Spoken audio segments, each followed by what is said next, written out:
Tim K here, host of the Veterans Project podcast, founder of the Caregiver Project, and founder of the Veterans Project as well. I'm here to tell you about D-Day Response Group. They're a veteran-owned and operated business with a mission of educating and empowering its clients in tactical medicine, marine medicine, and weapons courses. Clients are offered a unique scenario-based training methodology that enables them to learn and become prepared for real-world emergencies and shooting experiences. D-Day instructors are U.S. Armed Forces veterans whose unique and specialized skills present their clients with intensive, cutting-edge, and realistic hands-on learning in a dynamic environment. Guys and girls, it's becoming more important and more imperative that you are prepared. It's always been a necessity, but the modern world is making us very aware that we must be trained, that we must be prepared, that we must be ready for every possible scenario. D-Day Response Group is here to do that. Cecilia and Dawn, I've met them.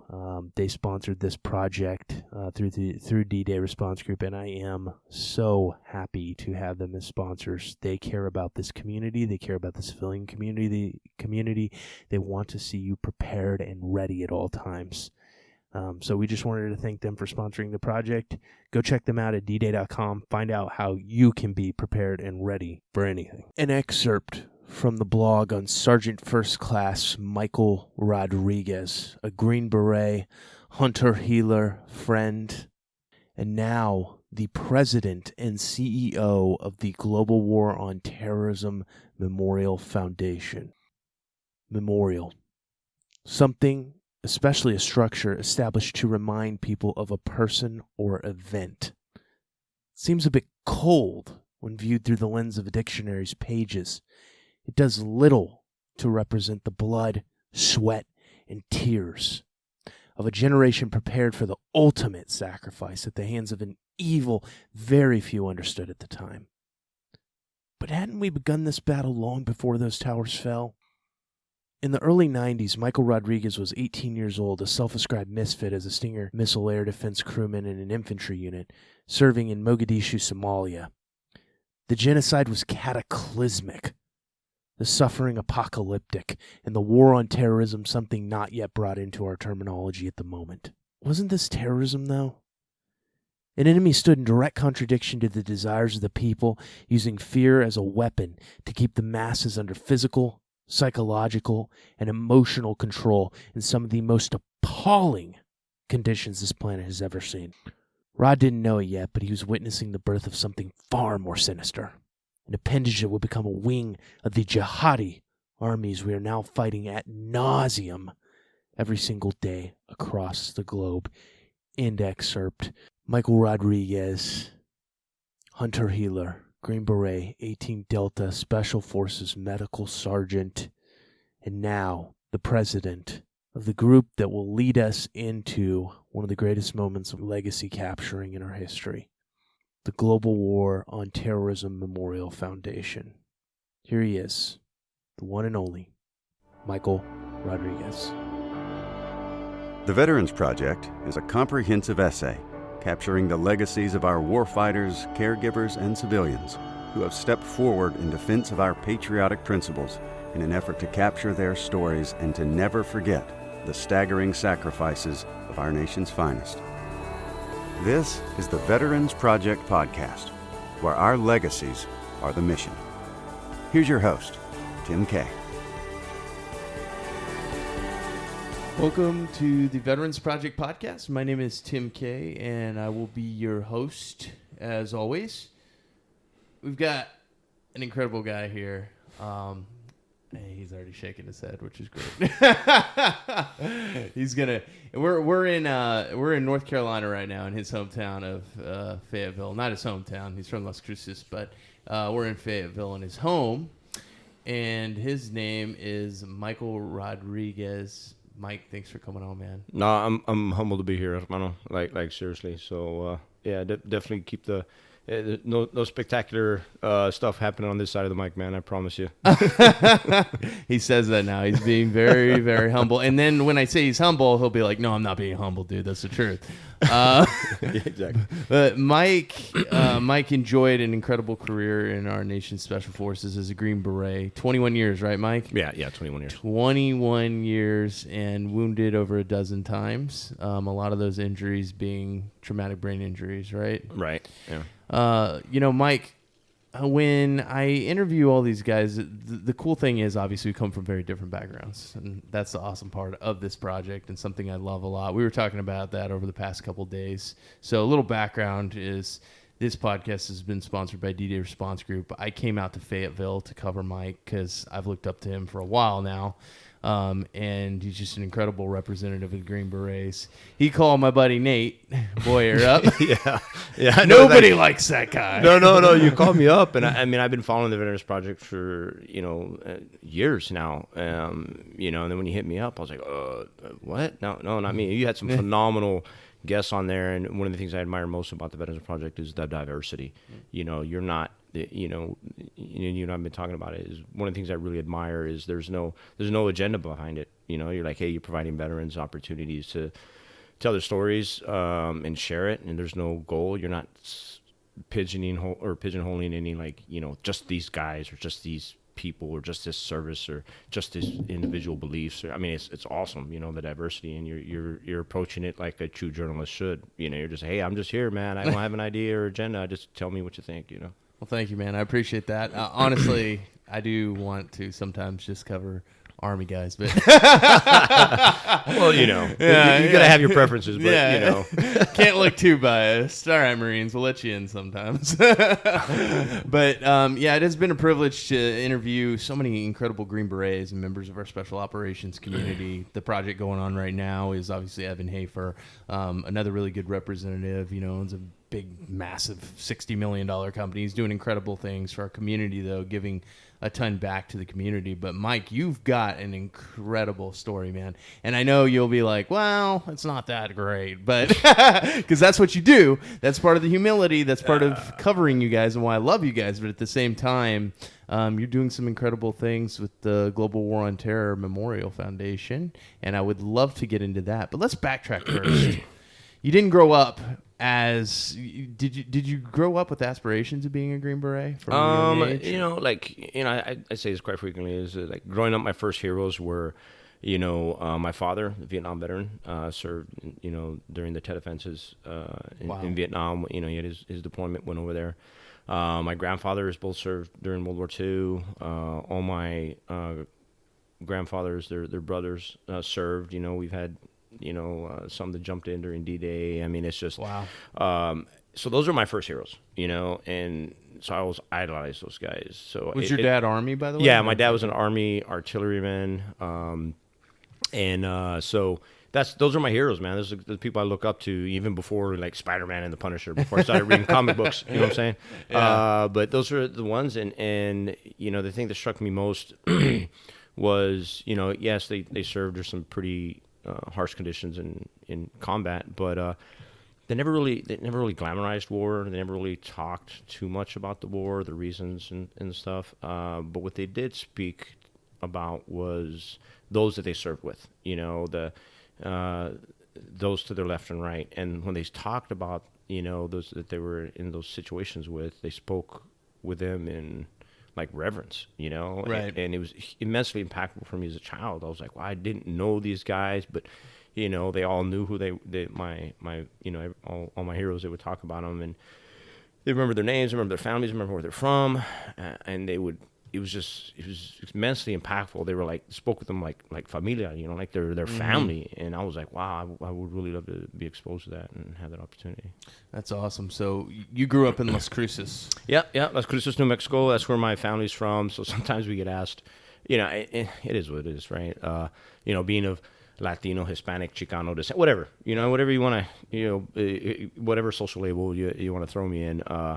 as far as my ethnicity and background, I've been asked, like, hey, so when did your family come to the United States? I'm like, well, like, when did we cross the border, right? It's that $1 million question, right? Especially now, I guess. Yeah. But I tell people, I'm like, well, we're fortunate that, my family, we didn't cross the border.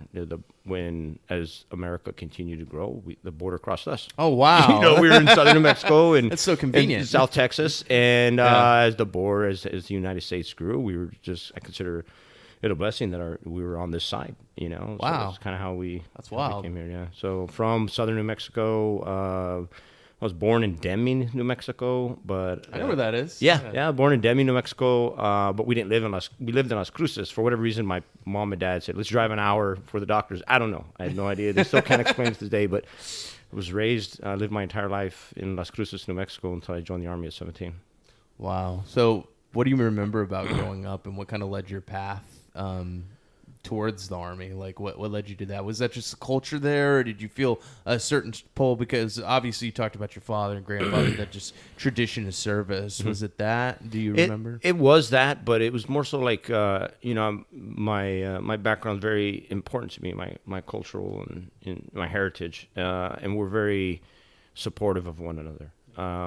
Familia is everything, good and bad, it is what it is. So, when I saw that, my father, grandfathers, and all my tios, had served, when they talked about that, and I kind of touched on it a minute ago about the how a familia can be bigger, and those were guys they served with, and then to me, it opened my eyes at like being part of something bigger than just my familia, my immediate, blood family, whatever, or my local community, but being part of something even bigger than that. And that's when I was like, wow, I think the military might be, and I love challenges. I've always loved challenges. I'm oldest of 4 boys in my family. I got 3 younger brothers, and we always competing, highly competitive family. Played soccer, boxing growing up. And I was just like, well, I think that might be a good challenge, to try it, and that's kind of what led me towards the Army. I talked with all the recruiters. I'll be honest, we're an Army family, but I was like, hey, I want to give fair shake, So I talked with everybody, but. As I did my research in high school and stuff, I was like, I want to do more. And that's when I saw special operations. There was this show at the time when like 90, 91, I can't remember, but it was called World of Valor, and they would cover special operations units like the Army Rangers, Green Berets, Navy SEALs, and I was like, oh man, I want to do all that. Bevel, man, that looks chingon, I want to do that, right? Yeah. So that's kind of what led me to make my choices. That's awesome, man. So you're 17 years old and you join up. Mm-hmm. I mean, I don't know about you, but for me at 17, that was like a tremendous responsibility of, but not realizing until I got to basic training. It's like, oh crap, I'm here now. I joined I joined in 2005. It was a real hot time in Iraq, but I was there, and I was, our drill sergeants came back from those first tours of combat, right? And all of a sudden, you got this combat drill sergeant that was crazy. Yeah, I think your basic training introduction is different than mine, obviously. So when I was a senior in high school, that was when Desert Storm was happening. I graduated in *91. And I was 16 years old. I graduated a little bit early. I used to be a person of reasonable intelligence. So I graduated high school a year early, right? Yeah. So I graduated. Awesome. I was like, oh my gosh, there's a war going on. And I felt that, I've always been a patriot. I always love my country. And I was like, oh, I need to get into that. I want to do that. But, I had to wait a year. Yeah. And then it took some convincing to get my parents to sign the waiver saying, yeah, you can join when you're 17. So I did. And then, but by that time the war was over. So then when I got to basic, there was one drill sergeant who had been a Desert Storm veteran. So it was a little bit different, I think, than like 2005, where you have these hardened combat vets, the current war, insane, little bit different. Crazy. But it was, I don't know if it was like, I don't really think it was a culture shock for me. I grew up in a very strict, structured environment growing up, not like hard, like whatever, but it was just, I enjoyed it and I loved it, man. That's awesome. So you went to Fort Sill? Yes. Okay. Yep, I just assumed because artillery, obviously. And that's something we talked a little bit about yesterday, right? Because New Mexico, you got White Sands Missile Ranger, so ADA, it's kind of common, right? Like, I think it was. Well, I'll tell you why I got pulled into air defense. So when I went to the recruiter, Great guy. He told me the truth, but when I got to the MEPS in El Paso, I was like, look, I wanna be an airborne ranger, right? Yeah. Because at that time you couldn't go into special forces. That was when I joined, I was like, I want to be a Green Beret someday. Yeah. But you couldn't. You had to be E4 promotable. They took seasoned guys at that time. So there was no 18 X-ray. No, that didn't start till like 02, 03, I think. But anyway, so the person, the counselor that gives you your MOS, right, at the MEPS, she was like, well, we don't have any ranger contracts, and he goes, but there's an airborne contract here. And I'm like, well, what's the job? She goes, well, it's a Stinger at 16 Sierra at the time. It's a manned portable air defense, Stingers. But when you get to airborne school, a Ranger battalion recruiter is going to come around, and then you can transfer. I'm like, okay, I'll take it. I took it. I did basic training, AIT, at Bliss. I went to jump school, and I was like the first one there. They're like, hey, the Ranger battalion guy is going to be here if you're interested in serving in one of the, in the Ranger regiment. I showed up, and he was at the door checking people in. He was like, all right, what's your MOS? What's your MOS? What's your MOS? So, I was the first one. He goes, what's your MOS? I'm a 16 Sierra. He goes, what the hell is that? And I'm like, and I just graduated the course. So I was all proud. I'm like, man, portable air defense. I'm a Stinger gunner. He goes, yeah, we need you guys. Get the hell out of here. We use 11 Bravo. We teach 11 Bravos how to use those. I'm like, oh my gosh, what the hell just happened? No. Dreams crushed. Yeah, I was like, E1, I'm like, Roger, man. Sergeant. And I left. I'm like, well, I guess I'm going to Fort Drum. And that is how your 10th mountain time began. Yes, yeah. And it was a blessing. I really consider it a blessing that my career started that way, because shortly after graduating airborne school, I went to Fort Drum, and it was an airborne slot, when I got there. And then shortly afterwards, Somalia was happening, and they're like, hey, Private Rodriguez, you're going to Somalia. And I was like, oh, awesome. Where is that? I guess my geography was kind of off. And they're like, it's on the Horn of Africa. I'm like, okay, I know where that is. I'm like, awesome, right. Cool. I've been watching TV. I didn't have in the common room. Back in the day, man, you didn't have TVs in your rooms. It was just everybody's got those portable TVs now. Yeah, That's I know, crazy, right? Yeah. So it was good, because then I got to deploy to Somalia, as an E2, a private, a dumb private. Let's preface that by saying dumb. Yeah, there's a double D on that one, man. I didn't. Yeah, it was bad. Oh my gosh. So how much do you think that time in Somalia really, changed the scope of your career and the way that you were headed? Because you had a special operations ideal already. You were set up. You wanted to do special operations. Right. But that had to give you like a better idea of what that indigenous kind of cultures, right? What that service looked like. Mm-hmm. So, Matt goes. It's just going to build on my belief that it was a blessing for me, because when I got there, the mission that the unit I was with, I was an air defense guy, but we weren't pulling like air coverage over there. Right. They're like, hey, 2nd Brigade, it was 287 infantry. They're like, hey, they need extra guys. You're going to be assigned to them. So I was just like assigned to an infantry platoon as an air defense guy, which is like zero respect. You know what I mean? So, God love them, but damn it, so you're just an extra dude. So our mission was to escort food inland we'd pick it up at the port in Mogadishu, and then provide security for the food convoys to get inland, where really the starving, not that everybody's starving in that country, but get it further inland to where some of the food distribution sites where there was like severely malnourished. Mm-hmm. So that was part of the job, and then doing QRF in between missions. But for me, it really opened my eyes to what the American military does, outside of, providing, hunting down bad guys, because there were bad guys there, were getting shot at, and they were, we were taking care of them, whatever, I was just a truck driver. I'm not going to say I did all this glamorous stuff. No, I'm not going to, I don't need to say that. Right. But it showed me as a young 18-year-old, I was 18 at the time, opened my eyes to what the American military does is, we provide hope and relief and security and safety, and we help. There were people that were living. I talked about this earlier. How crazy Somalia is. It was kind of like set the tone for my entire career, and that's when I realized that's what I wanted to do the rest of my life. You have people living moment to moment. People like survive. There's people say, oh, survival, you got to survive. I'm like, well, watching children who have nobody, their parents have dead, long gone. They're just taking care of each other. These 2, 3, 4, 6-year-old kids just huddled in masses, with distended bellies, just, they're living moment to moment, and that, I was like, holy crap. And we were providing food for them. We were providing, at least get them to those next few moments into the next day, and hopefully, a better tomorrow or a better next week or something, and that was, for me, it was just, it's immense. It's a lot to see. Right, and I think you and I talked, and you said even, that was probably the thing that will always stick with you. Your tours, you did Iraq, right? Afghanistan. I never made it to Iraq. You did Afghanistan, quite a few times. Mm-hmm.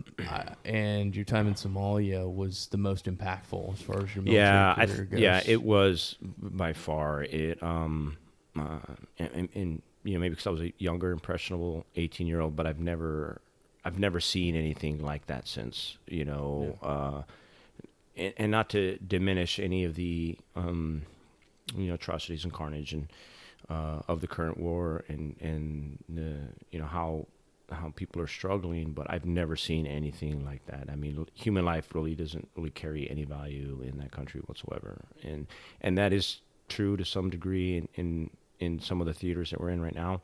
But for me personally, this is all my personal opinions and beliefs. I've never seen anything like that. That's what, when I close my eyes at night, those are like, I was showing you some pictures last night, those are the images I see most. Those are the, all the little ones, the kids. And it was crazy. It's like, I mentioned what type of situation those children were in. Completely alone, living moment to moment. But every time we showed up, man, those kids were smiles. I mean, smiles and waving and happy and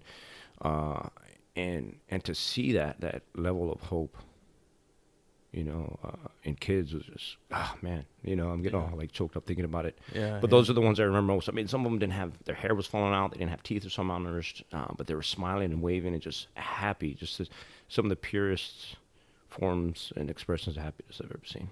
That's amazing. Yeah. Wow. Yeah. I mean, I didn't go over there. But obviously I had a squad leader who, and for people who know the project, they know Carter Chick, but Carter had talked about his time in Somalia as just the most impactful, for many individual reasons. But I truly believe, and I would, easily go on record as saying that, I think that the thing that he always talked about whenever he was most depressed was Somalia. And I really believe like that triggered a lot in him, like he really struggled with that, being a young Marine and, 18 years old and being over there and seeing those people. And he talked about that too, the smiles, like, kids, them showing up, and it was like the biggest deal in the world to those kids. And, they were probably, a lot of them were days away from death, like just, in such horrible conditions. So, but obviously the complexities of that battlefield kind of, peacekeeping mission, aka battlefield as well, because it was an active hot zone. Yeah. It prepared you, right, for your career later, moving to Afghanistan and joining the teams, right? You feel like that was a great foundation for you? Yeah, it was, and I saw, it's funny, so I saw an SF team one time when I was over there, as we were in Mogadishu. And I saw an SF team, and I could tell they were like different. I was just like, holy crap, what are those guys? They weren't wearing all the shit we were wearing. They were seemed far more comfortable. They didn't have to wear these big old Kevlars that weighed like I don't know how many pounds. And I was like, man, what the heck are those guys? Whatever. And I had to ask, I was like, hey, who are those guys? They're Americans, obviously. Right. You could see them, but they had their hair. I mean, it's completely different. And not arrogant or braggadocious by any way. They were just carry themselves different. And I think too is they had a pet monkey. I'm like, holy crap, these dudes have a monkey. They get it way nicer than we do. I could only even have like so many bottles of water today. These guys have a damn pet monkey, man. They can do whatever they want, right? This is the career, right? Everybody wants a pet monkey, I guess. I don't know, but and that's what led Michael Rodriguez into 7th Special Forces Group. I know, right? Crazy thing is regarding that team that I saw in Somalia. Fast forward, like I don't know, 7 years from that moment.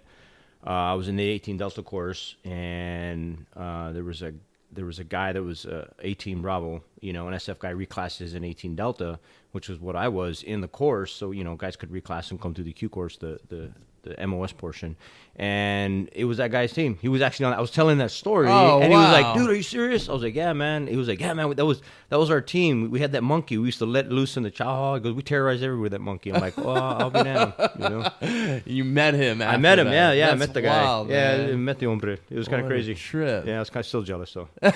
Still even in the course. I've never had a pet monkey, man. That's Dude, the you one didn't thing even I get it never when you got achieved. into seventh group? No. What We the- kind of had a pet sloth for a minute in Colombia one time. That's pretty cool. Which I think is cooler, Yeah. but they smell funny. But Yeah. Anyway. Yeah. So off of that, man. So we were talking about that, and you're in Somalia. Can you talk about maybe one time over there where you really saw what the purpose of that mission was? Like maybe a powerful moment for you in Somalia. Were you ever afraid? Were you ever did you ever spend time over there nervous at all? Or? I think I was kind of ignorant, because I was never ever really like afraid. I mean, we were getting shot at and stuff, but it was, probably aside from the mission, I'll come back to that. But probably one of the most impactful moments for me during that, there were several, but one of the most impactful moments for me on that deployment was a leadership lesson. And so we were taking fire one time, and there was a guy, our squad leader at the time, this really big dude, man. He was just very menacing, very like like one of them, dominating figures, in any, it was just crazy, dude. I still see him. He's a big, scary guy. I was a little dude. I've always been a little guy. I was just like, damn. So we were taking fire one time, and then I wasn't scared. We were doing my job, doing what I had to do. But then it turned around that he was beneath the vehicle hiding, like cowering. And, not to judge the guy. I don't know what his background was. I don't know. I try not to be a judgmental individual. So I don't know what he was carrying around or what he was doing. I think he was a Desert Storm vet. So he might have, I don't know. You know what I mean? Yeah. I'm not going to put words in his mouth, and I'm not going to name him either, Right. But when I saw that was the only time I was scared. Because his fear, fear for his life, for me, him being a dominant figure, for me, role model type, that's what scared me. Not the incoming rounds, and it wasn't like we were taking, fire from a PKM or something, but it was like intermittent. We didn't know where it was coming from. We had a general area, but I didn't know. And it was that scared me. I don't know if it was his fear that scared me, or the fact that he was someone I looked up to that was scared, or what, but it was contagious. And Yeah. That's the only time I was scared. Well, probably the most significant time I was scared. And, I took from that years, I carried that, to this day. I was taught that lesson as a young 18-year-old, E2, that as a leader, your actions affect others around you. Always. They're always going to. Your attitude, your actions, your raw emotion, people will pick up on it, whether you know or not. And he wasn't hiding from the incoming fire. He was hiding from us too, all his Joes, And so I carried that, and I've always remembered that. I always put that in the forefront of my mind. On the back of my mind, that's something I always remember. And I was like, wow, if I'm ever a leader, if I ever get in a leadership position, I don't ever want to exhibit that. But to even take that a step further, fast forward some years from that moment, when I became a father, I realized, that's a lesson I need to carry on with my son. I have 3 sons. I have an 18-month-old grandson now. And I still remember that moment. And I'm like, man, I need to be a positive figure in these young men's lives. And I've done that with everything. I've been blessed to hold, a few different leadership positions in my life, and currently hold one now. And that's something I always remembered and taken with me. Probably the most impactful leadership lesson I've ever learned.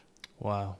And it came off of kind of a bad moment. Yeah. Oh yeah. I mean, we were getting shot at. Yeah. It was in combat. But isn't that funny how those moments of adversity, like even though that was a weak moment, obviously for him, the others around him could have taken positives from that moment, and even in the darkness of it, because cowering or getting into a spot like that, can end up getting other guys killed. It just can. I mean, You're especially right. being an infantry You're right. unit. And I was, I didn't say nothing, and none of us ever talked about it. But one thing I do remember was nobody else did that. Nobody else crawled under the Humvee with him. Like he was the only one. So the dynamic changed from that. The rest of the deployment, because this big, mas chingo and badass was like, dude, it didn't have to be said. Yeah. And us as junior enlisted soldiers, we didn't have to talk about it. We all know, we saw it. We're like, yeah, okay.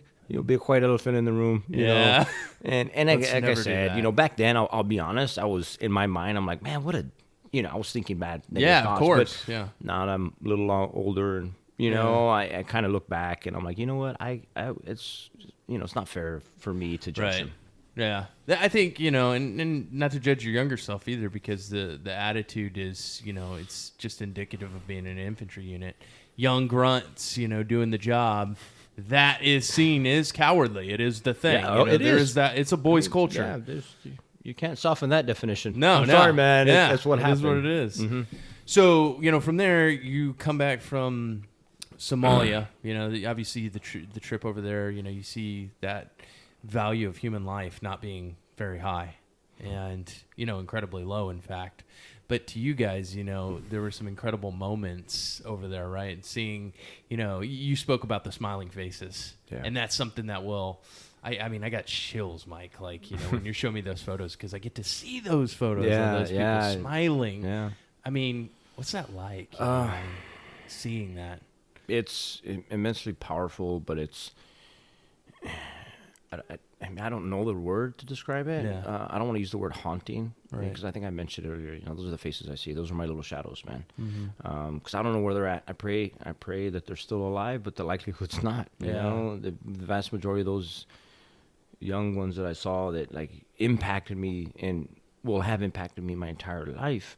And I share that as often as I can, just in the hopes that it may impact others, but in a positive way.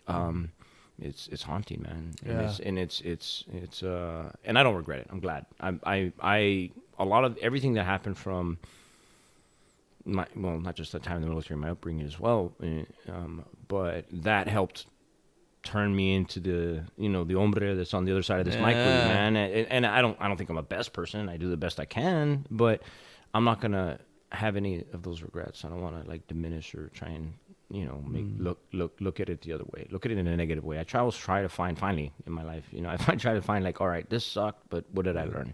Yeah. What can I glean from it? How can I be a better person for that?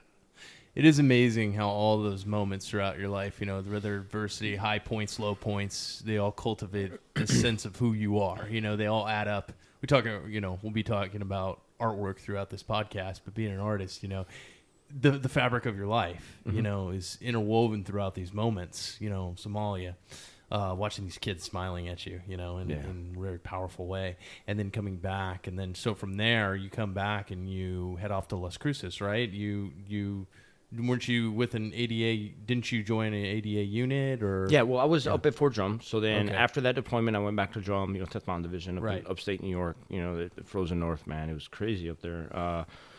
And then about a year and a half, I think, man, never do math out loud, right? Or dates. I was screwed up, so apologies. Well, I think I just fast forwarded your story somehow. Yeah, so then I got to another opportunity to deploy when Raul Cedras had taken over the government. It was a dictatorship in Haiti at the time. Right. It's called Operation Restore Democracy. So then I was part of the 10th Mountain Division Task Force that was on the USS Eisenhower. So we went to Norfolk, boarded a ship. The first time that had happened since World War II, there was an Army task force on an aircraft carrier or a landing craft, well, not really a landing craft, but a vessel, a Navy vessel, getting ready to do some work, right? Yeah. To my knowledge, that hadn't happened since D-Day. So we were on there. They offloaded all the fixed wings, put on our birds, the Helos, the Black Hawk Chinooks and such, and embarked down there. And that's when, we were getting ready to invade Haiti to remove this dictator. Because they just had a democracy, a democratic election. And he was like, nope, no, man, I'm in charge, Wow. So then, we were just off the coast, the entire carrier group, as well as there was a special operations vessel as well in the area. Some of the guys in my community, they were actually on it. It was kind of cool. Wow. It's a small circle, man. So, and then the 82nd and the Rangers were in the air, just like circling, ready to go. And I think it was Reverend Jesse Jackson and former President Carter talked to Cedras, it was last ditch peace talk effort. And they're like, hey, look, man, might want to step out because these guys are coming with not one big stick. There's a lot of big sticks coming, and, thankfully, thankfully for the people of Haiti, we didn't have to come in fighting, because I remember sitting on the aircraft carrier getting ready to go in. We had 3 different ROE cards and rules of engagement cards. There was a white one, a black one, and a red one, and it was like, hey, we're going in, flowers in our hair. One, we're like, hey, you gotta identify. And then the third one was like, hey, man, just go. You know what I mean? So we got to have color designators in infantry units too. We're like, red kill? Okay. So it was crazy. But then right at the last minute, I'm not going to lie, all of us wanted to fight. We were there. We're like, no, that's what, let's do this, Yeah. So, truth be told, I was disappointed. They're like, no. We're like, God dang it. And then, I think the guys were more disappointed with the 82nd and the Ranger kids that were, circling over. I mean, there was a big fight coming. Yeah. The abilities. To jump, huh? Yeah. I mean, the abilities of our military are phenomenal, and sometimes people just are ignorant to that. So then we went in, and I spent about 7-8 months there. So I did that deployment. And again, I ran into another SF guys. I think third group was there at the time. Again, cool dudes. I'm like, man, Hawaiian these guys are shirts, cool. aviators. Yeah, longer hair, playing volleyball and such. I was like, man, Top Gun. didn't have to, and it's Haiti, it's the Caribbean, it's hot as hell, man. But they weren't wearing all the shit we were, We they got were all Speedos comfy. on them. Well, no, they weren't like our Frogman brothers, but they didn't go that far. God love them, but they're still almost right. Almost, yeah. Plenty of gel for everybody, just gel for everybody, right? But it was just very interesting, and we would go and do stuff, and we'd get there, and they were already there. And what was really cool for me to see was they were part of the local population. They were, Wow. part of the mission is by, through, and with host nation, local forces and the local populace, and they spoke the language. So That's awesome. they were ingrained into the populace, and I was like, holy crap. And that was when, at that time, I was an E4, and I was like, man, these guys are, that's even at that young age, at 20 years old, I was like, wow, these guys, the impact, the opportunities that they have by being part of the community is huge. I hope you guys are sensing a common theme. I believe in community. We're tribalist in nature, and your community is stronger together. I think that saying's been like diminished so much, but really that's who we are. And to be part of that and go through that, it was amazing. And I saw that even then. I was like, man, one of these days I'm gonna go to selection. One of these days I need to go. Yeah. Well, I think the saying has been diminished so much too because it keeps being used. Yeah. And it's true. Yeah. I mean, the wolf pack, the tribe, whatever, the flock. I mean, With the we've got buzzword, like 100 right? different Oh my designators gosh, for it now. I know. It's exhausting. Yeah. For the guys that are in the community. I mean, I hear it all the time, but. That was a very powerful, profound part of your experience being in Haiti and seeing these special operations guys. So that leads you to. So then after that, it was my 4-year enlistment, and then people like choice of duty station, and I was like, hey, I want to go. Maybe I'll get stationed at White Sands, close to home. I'm from Las Cruces. It's right there. It'd be kind of cool. So I go down there and I get stationed at White Sands, re-enlisted for it, and I was like a 2 or 3 year enlistment, whatever it was. And I get down there. I had made 85, and then that's what kind of, I don't say held me back from going to selection, but right after that deployment, I'm 85, and I was a team chief and a leader, and I was like, I want to make better. I want to make my soldiers better than I am. That's what I've always seen for leaders throughout my entire career. And I tried to do that. I was never an oppressive leader. I never done that. I've had plenty of those, but I wanted to make the future better than me. I wanted them. I wanted that, right? So then I did that for a minute, and then I got stationed down in New Mexico, and I was there as soon as I got there. It was cool. It was a cool gig, I guess, because all I did was work for rocket scientists, and fire stingers. That is pretty cool. I fired like stingers and SA-7s, SA-14, like Russian equivalent to stingers, and I would shoot down like sometimes it was.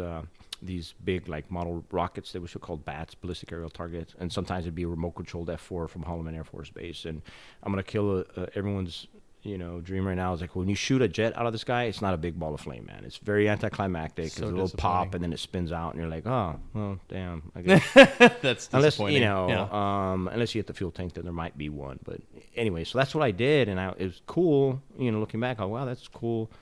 But it wasn't me. I didn't have any T50. There was no challenge, and I was like, man, I need to do something. And that's when I was like, you know what? I think it's time. I need to throw my hat in the ring and see if I'm good enough to, make it. And went to selection. And you had spent, a lot of time in Las Cruces, kind of building up that resistance too, right? And I was at like in White Sands, just like 4,800, 5,000 square feet. So I would like run up to Baylor Pass, and I used to be a really good runner and had really good times, and I had really great cardio. So and you boxed? Yeah, I did.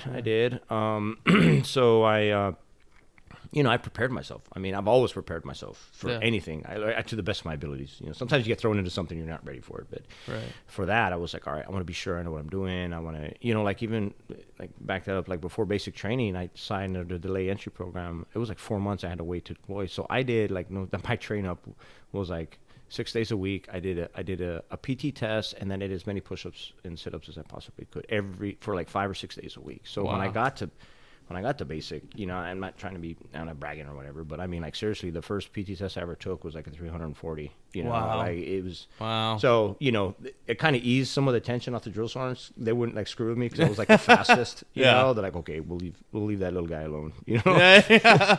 I think I did like 12 push-ups or something. I did like 25 and they counted like 12 of them. No, I was built like a rail, man. I was super thin. So, but anyway, to selection, I prepared. I was like, no, I don't want to do that, which helped me when I got to selection, because this is going to sound bad. What helped me get through selection is I fed off others' failure.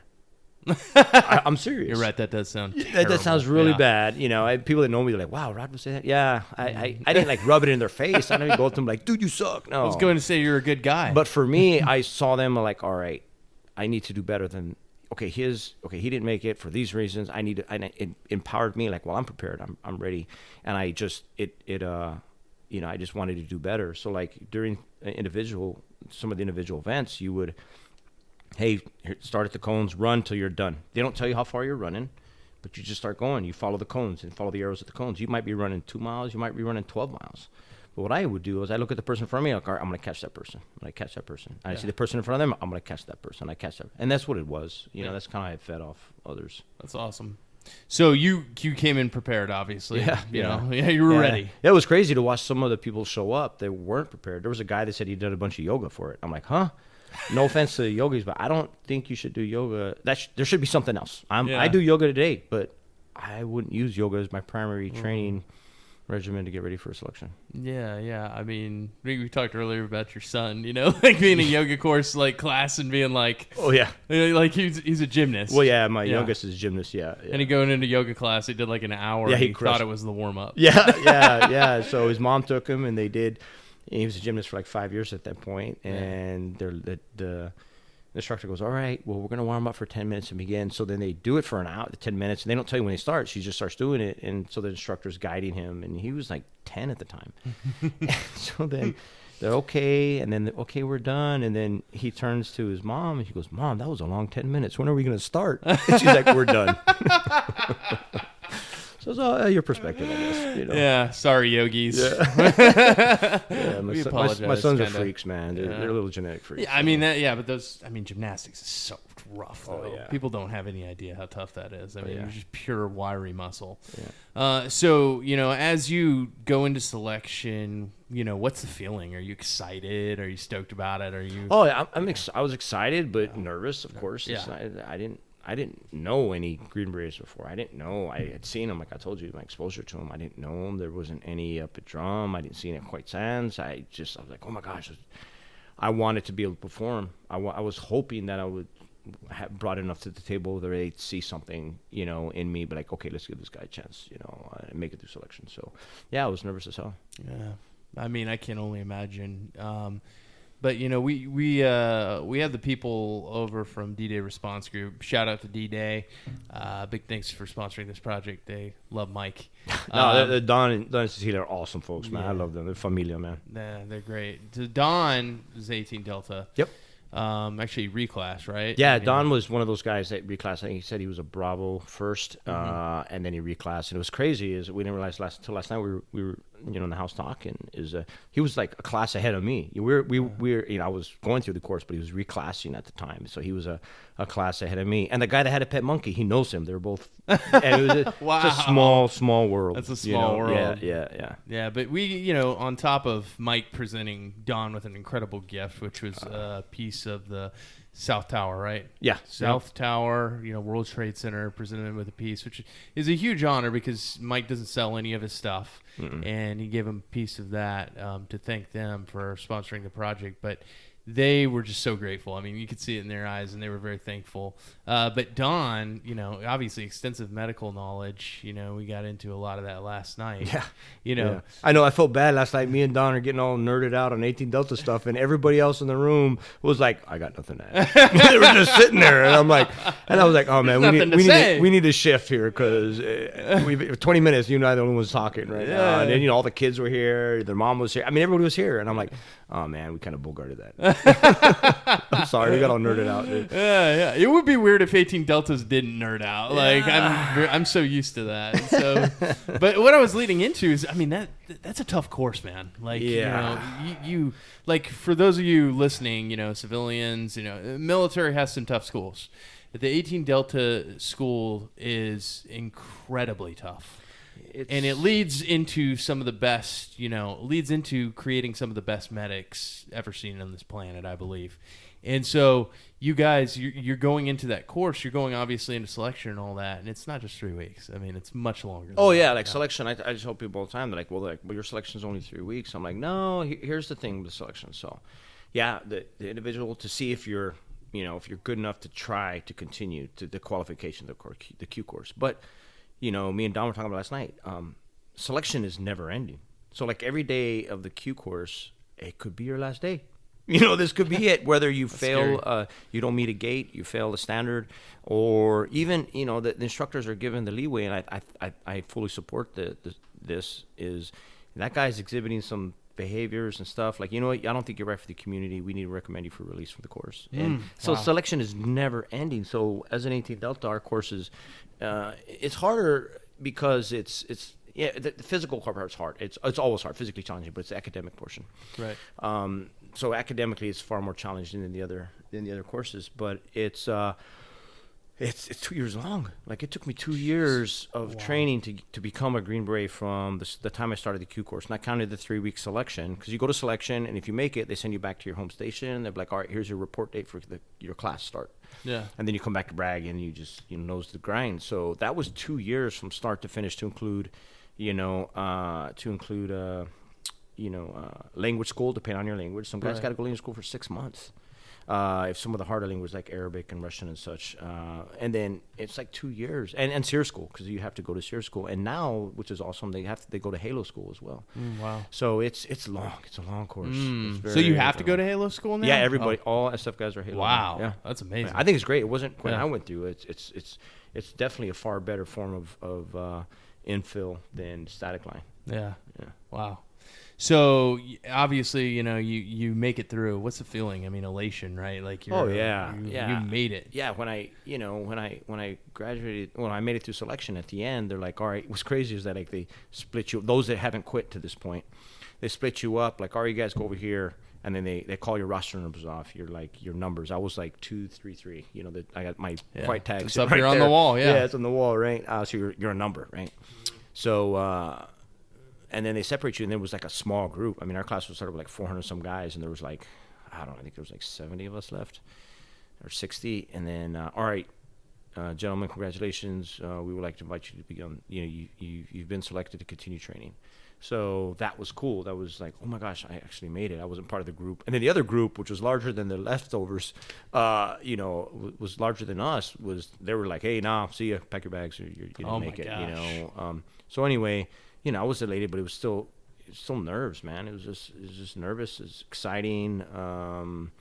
But when I graduated the Q course, and the first time I put my Green Beret on at the regimental dinner, because they have at the end, the culmination, you have a regimental dinner. All the group commanders or the representatives come to this dinner with all the graduates, and you have this donning of the berets. It's a private ceremony, a private dinner, and it was awesome. It was just I could not describe what that was like. Wow, that's incredible. Yeah. So, we'll talk about transference of skills. You learn a lot as a Green Beret, obviously going through Q course and all that, but then, becoming very specialized within that medical profession, 18 Delta, obviously, being thought of by many as being the toughest thing you can do as a Green Beret. You're learning a lot of specialties. How do you remember the first time that impacted you overseas on a combat tour? Yeah, I do, and it's not like this what people think like with 18 Deltas. And full disclosure, so I want to acknowledge so there are actually SEALs that will come back because the SEALs have they're corpsmen, they have a medic as well. So sometimes some of the SEALs will send a guy back. They call it the long course, right? So because the course is broken up into two parts. There's the first half, and like a lot of the Ranger Battalion kids come, and the Special Operations Aviation Regimental medics come if they're assigned a unit. Some of the SEALs, their medical training guys come. Some of the MARSOC medics come, but it's only the first portion. The second half is just for SF guys. But sometimes some of the SEALs come back, and they'll do what's called the long course. So those guys actually get there. And that's where, if you can imagine the two parts, the first part is like a 2-inch fire hose you drink to do. Yeah. The second part's a 4-inch fire hose. And that's where you get into the surgery and a lot more of the clinical medicine and a lot more like really deep dive into dentistry, preventive medicine, laboratory, veterinary. I mean, you name it. If you think it's medical, we probably do it. Wow. So anyway, I say that to preface what the story I'll tell real quick. So my first one isn't like this big mass casualty situation where like, I was throwing tourniquets here and then throwing, dragging guys. No, it was not. So for me, it's a lot of the medicine, it's like a problem solving, right? It's not a linear thought process. You have to figure this things out, and I love challenges, Yeah. And I was like, how do I figure it out? So, we were doing a medical treatment, doing some medical treatment, and they brought this girl in, and she was like 8 or 9 years old. She was about the size of a 5-year-old. And as soon as they brought her in, they were like, hey, this girl's possessed, and they have the devil in her. There's something wrong with her, And right away when she walked in, I could tell she had some mental deficiencies. I'm like, man, it hit me in the face. Girls aren't treated very well in the culture over there. They're treated less. And this girl had some obstacles that she faced daily, So, of course, she was like less than nothing. And they probably took better care of their pets than they did her. Wow. So they bring her in. Right away I noticed that. And she was in really bad shape. She had several injuries on her, soft tissue injuries, in various stages of healing, meaning it was repetitive. She was probably abused. I can guarantee she was abused. You could see some malformations in her fingers and hands and toes, and even her facial structure for they broken bones, but they healed. It's very resilient little girl, Jeez. And even like her left eye was like opaque colored. It had glassed over because her left eyelid had been split. I guess they had hit her so hard, like her orbital socket was kind of out of place. So someone had beat her so hard they cracked her orbital socket and actually split her eyelid. Gosh. So her eye never really closed. So anyway, I'll tell you this, just to tell you this little girl that came in. And for me, I had to remove my immense anger. Yeah. And that wasn't even frustration. It was like rage at this family, this father that brought me this, and he's like, there's something wrong with her, like with a snarl on his face. I didn't speak Pashto, but my interpreter, and I could tell the guy's facial expression. Body language, no matter what language you speak. It was a complete disdain. I think he wanted to give her to us, the way he was like, here's a, my watch is broken, can you fix it? Type of thing, my gosh, right? Yeah. And I was like, fuck. Basically, it was like a burden to him. Jeez. So I had to remove myself from, not remove myself from the room, but I had to quell this rage I had in me for this. Cut those emotions out. This guy that was doing that, because I understood that working the host nation by through and with, understand their culture, and that's just the way they believe. That's the way this guy was brought up. That's the way he believes. I don't agree with it. I don't think it's right. But in order for us to continue to operate and get them on our side, because we were gathering in intelligence at the same time, I had to handle this the right way. Right. And I was just like biting my tongue, and I was like, all right, why does he think the devil's in her? I mean, tell me that. You know, I understand her, whatever, and I'm treating her. And he goes, because she eats dirt. So then, and then you'll understand why I told you how much clinical training and medical stuff that we have is. I recognize it immediately. I go, oh my gosh, this girl is so abused, so neglected, so so deprived from just basic human compassion. They don't feed her, that her body is vitamin deficient. She has pica. Pica it's a condition you get when your body is deficient in vitamins, and you have this urge to eat dirt. Sometimes pregnant women get pica. They have this desire, like, man, I need to eat. I feel like it's weird. I feel like I need to eat dirt. It's because they're vitamin deficient. Pregnant women get it because of the shift in the RBC to plasma concentration, so they're iron deficient, basically. Okay. So this little girl had pica. She was so malnourished, and that's all it was. They just needed to feed her. Jeez. So I was just like, I knew what it was right away, and I'm just like, okay. So I began treating the girl, treating her wounds, cleaning her up, probably showing this little child, compassion for the very first time in her life, right? Wow. And then I give her prescription because she had secondary infections from the soft tissue injuries and some vitamins as well, and some like drinks, some things. And then I'm like, all right, how do I make sure this guy's just not going to sell this crap? Yeah. So I pulled him aside and to the best of my abilities, without like grabbing him by the throat, right? Mm-hmm. Like, look, this girl has to have this. I'm going to be checking up on you. I will be back. You do not want me to come back and be upset. It was somewhat a veiled threat, kind of overt, at the same time. And then and our Terp, who was a local that we had hired, I said, and he will be here. This is the guy. I said, you need to make sure. So that's why I left it. And she did get better for the entire time I was there. I made sure I sent the Terp check on her. I saw her a couple more times after that. She was doing better. I actually got to see her smile the last time I saw her. She actually had a smile, which was beautiful. Wow.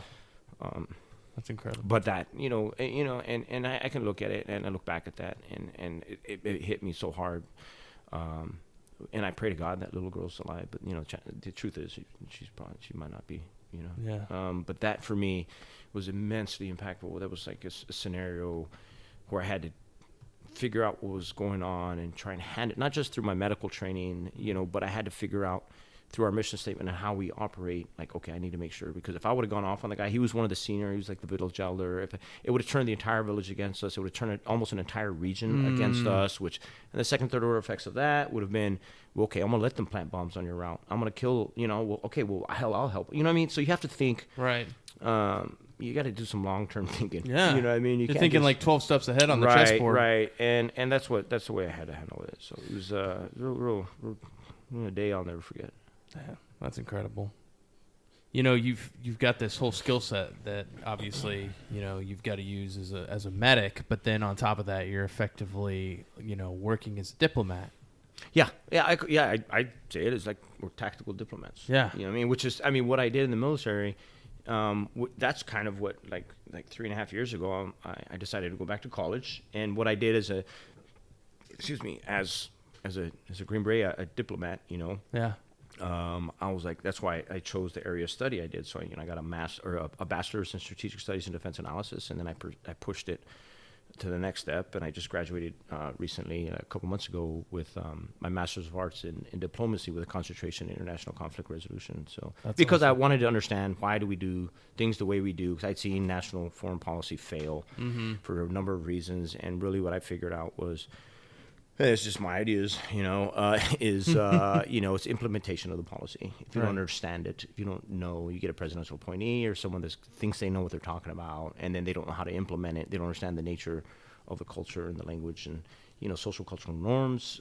You're not going to do that, because some people, unfortunately, are too focused on this buzzword, another one, right, is policy. Oh, let's change policy. Let's write a policy for that. And not just within the federal government or local and state government, but even healthcare, even within the veteran community, veteran space, or our policies, this policy. Well, you know what? I think that's great. People say, oh yeah, that policy means like, we have to follow that. But policy changes with the flip of a pen, and people sometimes forget that.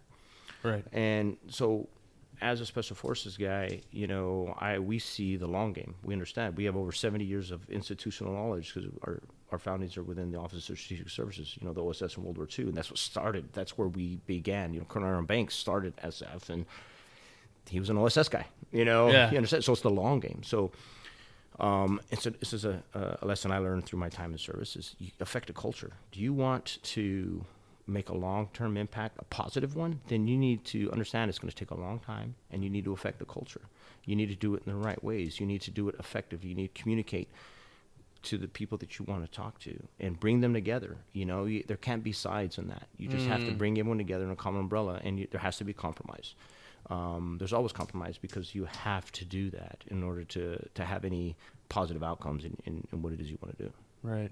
The long game and strategic management in that position is incredible because you're having to view the whole board, not just parts of the board. Well, King, move this piece to this piece. You're actually looking at the whole entire board over a period of time, so many moves ahead, because you're not just, it's not like the grunt unit. All right, guys, we're going to go on target, kill everything that moves. I think we all picture like John Wayne Green Beret, it's a different role. And I think where people fall short is contingency planning. Everyone assumes their plan's going to work. Right. I love like Mike Tyson, one of the sayings, and it's a lot of people have said it, where it came from, who knows. Like, everyone has a plan until you get punched in the face. You know what I mean? That's true. Yeah. So have your contingencies. Yeah. And unfortunately, I see it proliferate not just in the military, but now that I'm in the work I do now, I see it in those that didn't serve. Whether it's the civilian, quote unquote civilian market, whether it's for profit or not profit. Right. People think their ideas are the best ones. And they don't really plan for failure. Have a plan until you get punched in the face, right, and then you get punched in the face and you curl up in the fetal position and cry. Or crawl under a Humvee, right? Yeah. It's all connecting. Yeah. Back. so that's one of the things I learned, and that transferred to everything I did as through all my deployments, and I've carried that lesson with me, into what I do today. That's awesome. So 2 combat deployments to Afghanistan. Yes. And your first one being the example you just gave of that, medical treatment of that Right. young girl. What was that second deployment like for you to Jalalabad? Man, that one was a little bit more. It was, and I don't want to all my deployments. So, while I've only shared things are oh man, that's horrible. That sounds so bad. Right. Truth be told, there's just not those moments I described, but some other moments during all my deployments have been some of the most joyous moments in my life. Second only to the births of my sons being born and my grandson now. Right? Wow. So, I loved my job. I loved what I did. So the second deployment, it was a little bit different. I had a little bit more responsibility, and it was very different because we did a lot more operating in and around Jalalabad and the entire region, and our mission was a lot. SF guys, this was cool, and I loved about being a Green Beret is I'm a Green Beret first. Right, I'm a medic, but I'm a Green Beret first. Yeah. But I'm also the senior sniper of the team, but I'm a Green Beret. But I'm also trained in some human intel stuff. Well, I'm a Green Beret first. You know what I mean? We wear a lot of different hats, and that deployment, I managed all of our op fund, all of our money, everything we did. I was the guy that I'd have to go to Broadway every 4 to 6 weeks and sign for $600,000 cash or more or less, depending on what projects we had and what it is we were doing. And it was cash, that's so accounting. That was accounting as well. Yeah. I hated that. That was oh god, that was the worst part about it. Sounds like a nightmare to me. It's Anyway, that deployment was good. I loved it, and that was my last deployment because I knew after that deployment I had been picked up to go teach. So when as SF guys, we have to come back. Not all of us, but some guys are able to get out of it. But you go back and teach, and I believe it's our duty to carry on any knowledge you have. So at the Special Warfare Training Group, the JFK Special Warfare Center in school. Mm-hmm. So guys will come back, SF guys, and teach under various capacities, depending on their specialty, depending on their MOS, what they did. So I was in 18 Delta, but I didn't go teach at the 18 Delta phase. I was the sniper for my team. So I went and taught at Range 37 here at Fort Bragg as a sniper instructor. Wow. So that's what I didn't know I was coming back for that, but on that deployment, I probably received my most significant injury. We were conducting a combat patrol. We were on our way to go knock on a door of a bad guy, right? Come to say hi. It's just Santa Claus is here. Yeah. Hey, I know your lights are out and it's dark, but we're here. One of those. I know you've been bad. You're getting cold. Yeah. So we were on our way, and we were crossing an danger area, and convoy was going across, and I rode an ATV. The senior guys we always had on ATV. So there was only one guy on that team that had been on that team longer than me. Our team sergeant had come from outside the team, but Paul and I had been there forever, on that team. That was the only team I ever served on, and Paul as well. So we were just the longer you're there, the more you're kind of a dick. I'll be honest. You're not. This is hard, right? So Paul and I were always doing that, and it provided flexibility because we would fan out in open areas, and as a sniper, I could sometimes get to a better position for provide overwatch or whatever, right? So, but when we crossed near danger areas, we'd go do it with an ATV and dismounted force, and we always work with Afghans. Put an Afghan face to the mission because our job as SF guys, we go and we train locals, and we try and work ourselves out of a job. Let's teach you how to do it. Right. Here's what we do. How do you do it? Okay, let's kind of marry them up, but we're gonna do it our way, but it's kind of your way. And okay, we worked ourselves out of a job because anything we do and train an Afghan to do, or not just Afghan, but anywhere in the world you find SF guys, that's one less soldier that has to be there. That's one less U.S. service member that has to be in that area. So anyway, you conduct it, and convoy was coming across. I stayed there, and we leapfrogged, and I was going to be the ATV and back. So we leapfrogged, all right, you're bait first. Right. Then now it's my turn to be bait, right? We would go back and forth. Fun job. Yeah. as I pulled off, it was a commanded IED, excuse me. It was an Afghan vehicle that pulled up right next to us. So I was just one guy. They were not going to set it off for just one guy. Right. But when the Afghan vehicle came up with a bunch of dudes in it, that's when they set it off. But we were fortunate, and it only lowered her debt. I was really close. It was close proximity. Kind of jacked me up a bit. Rung their bell as well. But the only one hurt that day was me. And that was when I lost vision in my left eye. I didn't lose my left eye. I have to wear a special prosthetic in my left eye that allows me to see. That's when my eyes aren't the same color. And the doctor's like, hey, it's not going to match. I'm like, I don't care. Whatever you need to do, man. Yeah. So that was probably, and I like I said, I got my bell rung. Really, really bad shape. Looking back now from what I can remember, it was really hazy. But one of the guys came to me, Rod, you're all right? I'm like, I'm fine. So I just gutted it out and continued mission because there was another ID that hadn't gone off that we identified at the front. It was just a long day, right? Yeah. So that was that. And then shortly thereafter, I was involved in a couple other incidents where I got my bell rung again, but they were, one, I got hit by, our Afghans ran into me. Oh my God! We were driving through the streets of Jalalabad in an Afghan truck. I go to pull a blocking position, and we'd always be supported by a fire truck because we were we was a time sensitive target. We were trying to haul ass out of Jalalabad to get to where we need to get because there's a bad guy there, right? Right. And they ran into me, and thank goodness their hood was level with the back of the Humvee or the back of the 4-wheeler. So I just went through the windshield. Just went through the windshield. I went through the windshield, but I had my helmet on, so hey, it's all good. But I remember waking up. They're like, Rod, you okay? I'm like, oh shit, we gotta go. Yeah, I heard on the radio, and I'm like, let's go. But then it was just bad. And then I was involved in a rollover where I fractured my maxilla, like the front part of my face, like my teeth. Oh my gosh. In a ditch, we were chasing a guy, and I ended up in a ditch. And Jeez. Anyway. A couple, not within about a 4-week period. So I had three pretty significant traumatic brain injuries, and I was bad. I knew I was bad, but we had about 2 months, 6 weeks left in the deployment, 6-7 weeks left. And I was like, I gotta stay. I'm able to stay. No one knew what was going on. I was a senior medic for my team, so I was self-treating. I didn't even tell my junior, the other 18 Delta on the team. I just kept it to myself because I wanted to stay. And generally when I tell that story, people are like, oh my gosh, that's amazing. I'm like, no, it's really not, and I try to relate it to where people can listen to that and understand, like, I'm nothing special by any means. They probably would have done the same thing. So the best analogy I've been able to come up with is I want everyone to imagine they're 8 years old. They're playing a game of kickball. Best kickball game you've ever had, man. You're just killing it. You're doing awesome in this kickball game, right? And then all of a sudden you fall down and skin your knee. Do you run home crying to mama, or do you get back up and keep playing kickball because you're having an awesome game? You get back up and play kickball. Yep. That was all I did. That was it. Different game. Yeah. But that's how I looked at it. Being a Green Beret, Did a little different. A little different game, but that's how I looked at it, and nobody knew. I was able to hide some of the stuff. Some of my injuries started to manifest themselves because I've seemed to have made a career of brain injuries. Sounds like TBIs. Yeah. But they started to manifest themselves in the subsequent years because brain injuries have a compounding effect. They're a cumulative effect, excuse me. And I knew I was going to be a sniper instructor, so I was like, I'll get better. But when I got to range 37, I was around explosives.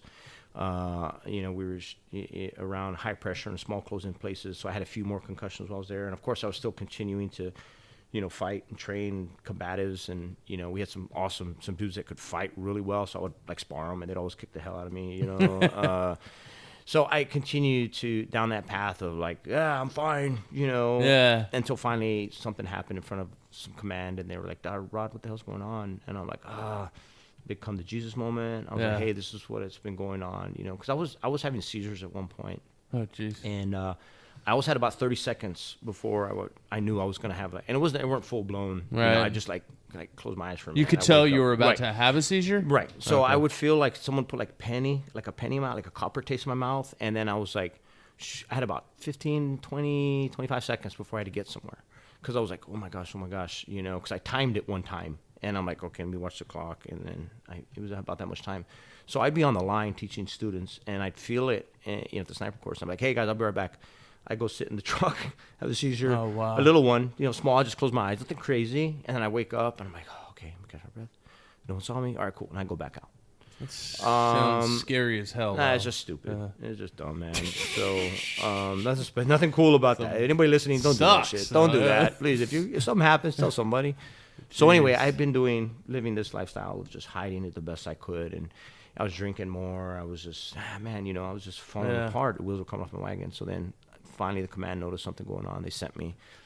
And, like a lot of athletes or pretty much anybody, they have a bum knee and they keep ignoring the pain, ignoring it. And then they finally go get checked. And they're like, my gosh, your lateral cruciate ligament and posterior cruciate ligament, PCL are torn. You're like, oh man, is that bad? They're like, yeah, it's that bad. Well, kind of the same thing for me, but brain stuff, right? Neurological injuries. I knew I was having some balance problems. My speech was shifting quite a bit. Like even speech problems. Like a lot of people don't realize I go to speech therapy. I'll tell everybody now. I have to go to speech therapy. I had to learn how to not really learn how to talk again, but I had to learn. So before I speak, I've trying to put the words together. Sometimes I'm not the best at putting the words together. So, a lot of things were going on, and I got sent to the hospital. I was up there at the National Triple Center of Excellence, and that's when they were like, they figured it out. That place is phenomenal. I mean, I could never say enough good about it, but I left with 17 different diagnoses. Everything from, I started developing Parkinson's, the headaches I got, you just name it. I don't, nothing special. Wow. But there's a lot of things going on upstairs for me. Yeah. To include some of the prognoses. They're like, hey, look, you're looking at early onset dementia and Alzheimer's. There's a lot of stuff, but it's fine, but it was when they read me when I got my read on, like, hey, this is what we found. It's when they're like, hey, you can no longer perform your duties as a Special Forces Green Beret. We are now initiating medical retirement proceedings. And that's when I was like, oh, God, what the hell am I now? Yeah, I was a father, I was a husband, hermano de many, whatever. But that was what I identified myself as. So then it was a rough time in my life. So you, in a sense, lost your identity or part of it. Oh, yeah, without a doubt. I think everyone goes through that every, not just veterans, but it seems to, I'm glad veterans are being more vocal about it. But when you lose something so precious or something you've done your entire adult life, you go through that identity issue. And I think it's important for veterans and everybody, not just veterans, but to remember, look, when things change, that's not all you are. Yes, my service in the military helped create me, and my unique point and station in life, whatever. But that's not all I am. I'm so much more. I don't look at myself as that's something I did. That did not define me. That's something in the past. I wholeheartedly believe that we are defined daily by our actions, not by a job you had or a rank or some award you got or who you know or no, man. Is when you wake up every day, you are going to be defined by what it is you choose to do that day. Like that's what it is. You are defined by your actions on a daily basis. And if you live a good, positive life, trying to make the world a better place, I try to do that the best I can. I think you will make a significant impact. Right. And the depth of those decisions leads to, what your character is of seen course. as, you could have like the greatest career and then some crazy stuff happens, and that's all you're gonna be remembered for. Look at O.J. Simpson. Yeah. You know what I mean? God, I hate to bring that up, but Yeah. look, you know, you could find someone in. Well, look at some stuff even down south that went on with, you know, 7th Group down south, you know. I mean, I know that story's painful to hear, but you know, it is. I had a buddy down there who was with them, and, you know, all of 7th Group got stood down, you know, during that moment. It's painful. That sucks, man. Yeah. It's so anybody at any given time has the opportunity to make a positive or negative impact, much like, you know, my squad leader hiding under the Humvees all those years ago. We circle back once again. Yes, we do. It's an important lesson. Yeah. So, you know, Mike, I wanted to, you know, talk a little bit about transition, but I also wanted to, you know, hit the medical side just a little bit. Mm-hmm. You know, that last deployment, you had, you know, a pretty difficult moment. You're talking about the med cap we talked about. All right. Well, damn it. You had to bring that up. I was trying to slide by that one. Sorry. No, it's good. You can't let it go. Yeah, I've told the story a couple times. Yeah. All right, so impactful. Man, so we would do medical civic action projects, MedCap, CAP, right? And a lot of times it would provide us the opportunity to go in a region of Afghanistan that was, well, I don't know any regions in Afghanistan that are like hospitable or like, hey, yeah, come on in, you know, but they're like, okay, they're coming here to do this. That's what we tell them we're going to do. Right. And we would engage the local, if there were any local healthcare professionals in there. Like, again, we want to work with the locals, talk with the village elders, get them involved so they look good, like they're involved in bringing us there. It's like big team building, community building, get them on our side, you know. But if we're in the area and there happens, if we have some intel, some bad guys, one terrain feature over, we're probably going to come by. We're probably going to knock on your door. Easter Bunny's coming back. We're coming back. You know, so anyway, it was one of those instances, right? And a lot of the medicaps we did, I as my career progressed, you have to segregate who you treat, you know, children, women, men. Well, that particular day, I was always, not that particular day, I was because of my status, I'll admit, I abused my status. I told my junior, like, I'm not treating any men. You take care of the dudes, I'll take care of the women and children. And he was like, oh, shut up, man. So I flicked the booger on him, right? So that day I was treating children, and we had a bunch of other medical healthcare providers we had brought in, other U.S. You know, like other combat medics, and we had a couple of U.S. docs with us, and a few of the Afghan. That was one of the few times we had some Afghan healthcare providers. It was great. So they bring me. This woman comes in, and she's with her husband. You know, and the only time you see them together would be like if there's a child, and so they bring me this little baby. And, you know, I had delivered babies here in the United States, doing some rotations down south, Afghanistan, I delivered it. So I could recognize the afterbirth, and there's a distinct smell. It's nothing gross. It's just oh my gosh, this baby was just born. Right. You know, and the mother, you could tell, you know, with what she was wearing, you could see some stains. You know, she was still bleeding, hemorrhaging. So I was like, and we're prepared for that. You know, we're always prepared. So I was like, oh my gosh, there's a baby, and the baby was blue. You know, it was very shallow breast. It wasn't getting enough. So we did what I had to do, took care of the baby, and I spent about 20 minutes on this baby, which is a lot of time for a MedCap. You don't spend 20 minutes with any one patient. You don't, because at any given time, you can treat anywhere, if you're doing well, anywhere from 50 to 60, 80 patients in one day, one provider. So that's how you make a significant impact. Working with a team, you're not by yourself. You have, it's a very well-oiled machine if a MedCap is put together and run properly. And that was one of the jobs. That was one of my jobs on the team, was to set those things up. So anyway, I spent like 20 minutes with this child. And so at that point, I loved this child. Yeah. This was my baby. You know what I mean? Right. I mean, you have to develop a special connection. And everyone I've ever treated, I treated them like a member of my familia. You know, it's like my brother, my sister, my dad, my mom, my grandma, my grandpa, whatever. You know, it's like, hey, that's how I figured out how to love all my patients, to treat them without any preconceived notions or thing I had prior, right? Right. So I fell in love with this baby, and I treated him and got him back up breathing. He was warmed him up. He was healthy, kicking, the whole thing, he was happy. And I swaddled the baby. We had these Winnie the Pooh blankets, these Yeah. little baby blankets. Swallowed them, and I'm not lying, man. I fell in love with this child.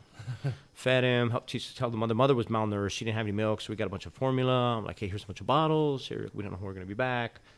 They knew who we were, and I told her, like, if you need anything, come to our compound in Jalalabad. Here's, come to ask and whatever, right? Right. So then they leave, and I continue treating the That was like my first patient of that day. And then I continued treating patients the rest of the day. I had some work that night, did some work, Yeah. And then the next day we were leaving town, right? And as we're driving away, like I mentioned earlier, I was on ATV. I was like the trail ATV, and I saw a Winnie the Pooh blanket, the same ones, in a window. It was kind of being used as a drape, like a curtain, one of them little huts. And I was like, what the hell? So I had only given one Winnie the Pooh blanket away that day, and I was doing the children. So I'm like, shit, what the hell? Why would they use that blanket? In my mind, Right. I'm like, what the hell are you doing? Yeah.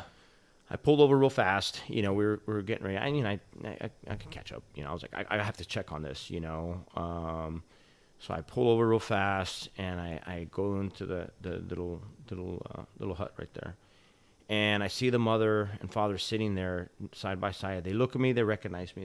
They remember me from the day prior, and they just looked at the ground. And then I looked over in the corner, and I saw this little figure swaddled in their cloth. Wow. With their traditions, they have to bury there's following their traditions. Right. I saw the baby just there, on the ground in the corner, not moving, not nothing. And, nothing had to be said. Nothing needed to be said. Nothing could have been said,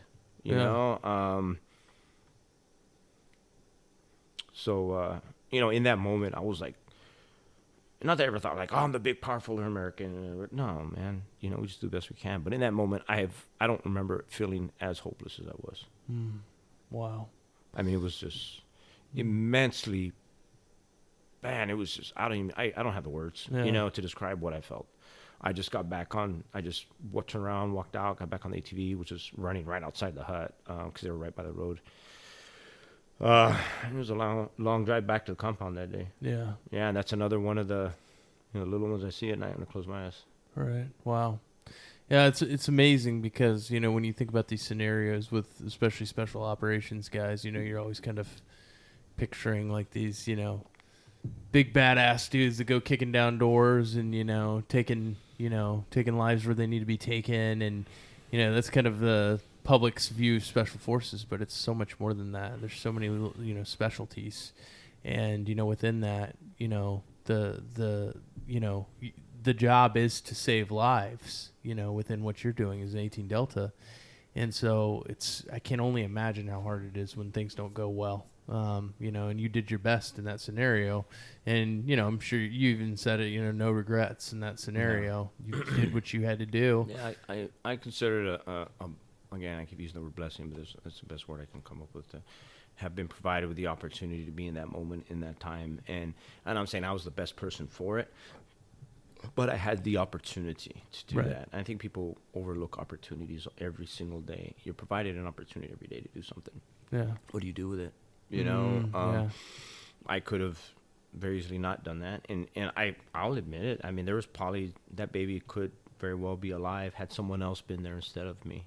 Those are things that our minds do and think that, and it's not regret. It's just how I process this stuff and get Right. through it, and it's part of growth, man. Yeah. We all face with adversity, everything. And there's one thing, like, it's funny, this podcast, I feel like we're just carrying on the conversation you and I have been having for like two days now. Yeah. Right? Yeah. But, like we were talking about it yesterday, or day before, was like, everyone's facing something. Everybody, like, the difference between pain and suffering, right? Right. Everybody's in some form of pain. Everybody is, man. Everyone's facing something, whether it be physical, emotional, mental, so whatever, right? So everyone's experiencing pain. If you are suffering, if you feel you are suffering, it's because you choose to suffer. I was so after I left Walter Reed, I got sent to a 2-week inpatient treatment program. I was in another hospital, but this was for to handle my post-traumatic stress and chemical dependency. It was an inpatient, locked in, locked doors, no shoelaces in my shoes type of facility. And I'm not ashamed of that. Yeah. It's what I needed, Right. to process and carry a lot of these shadows that whatever I have, right? And I think it's important for people to know that sometimes you need that. No, you do. I Yeah. do. I'm not embarrassed of it. Right. I'm not. Which is why I'm glad you're saying that. Yeah, it is. But it was there when I was in treatment. And one of my doctors, Dr. Umar Latif, I love that guy, man. I mean, I still stay in touch with him. I reconnect with him recently. He told me, he goes, Rod, look, I know you're in pain. At that point, I was dealing with a lot. Whatever. I've had a lot of physical injuries and a lot of moral injuries, whatever you want to call it, right? He said, Rod, if you're suffering, it's because you choose to do so. And for me, it was like a turning point in my life. I was like, oh shit, he's right. Yeah. At that point, the pain and adversity and whatever I was dealing with, all my obstacles were controlling me. Right. I never fully accepted onus of my situation. I never fully faced it. I couldn't face it, and I couldn't fight it because I hadn't accepted it, and that's a fight only I can fight. Yeah. No one else can fight. People can love me and they can want to fight it for me, but they can't do it. That's something I have to do.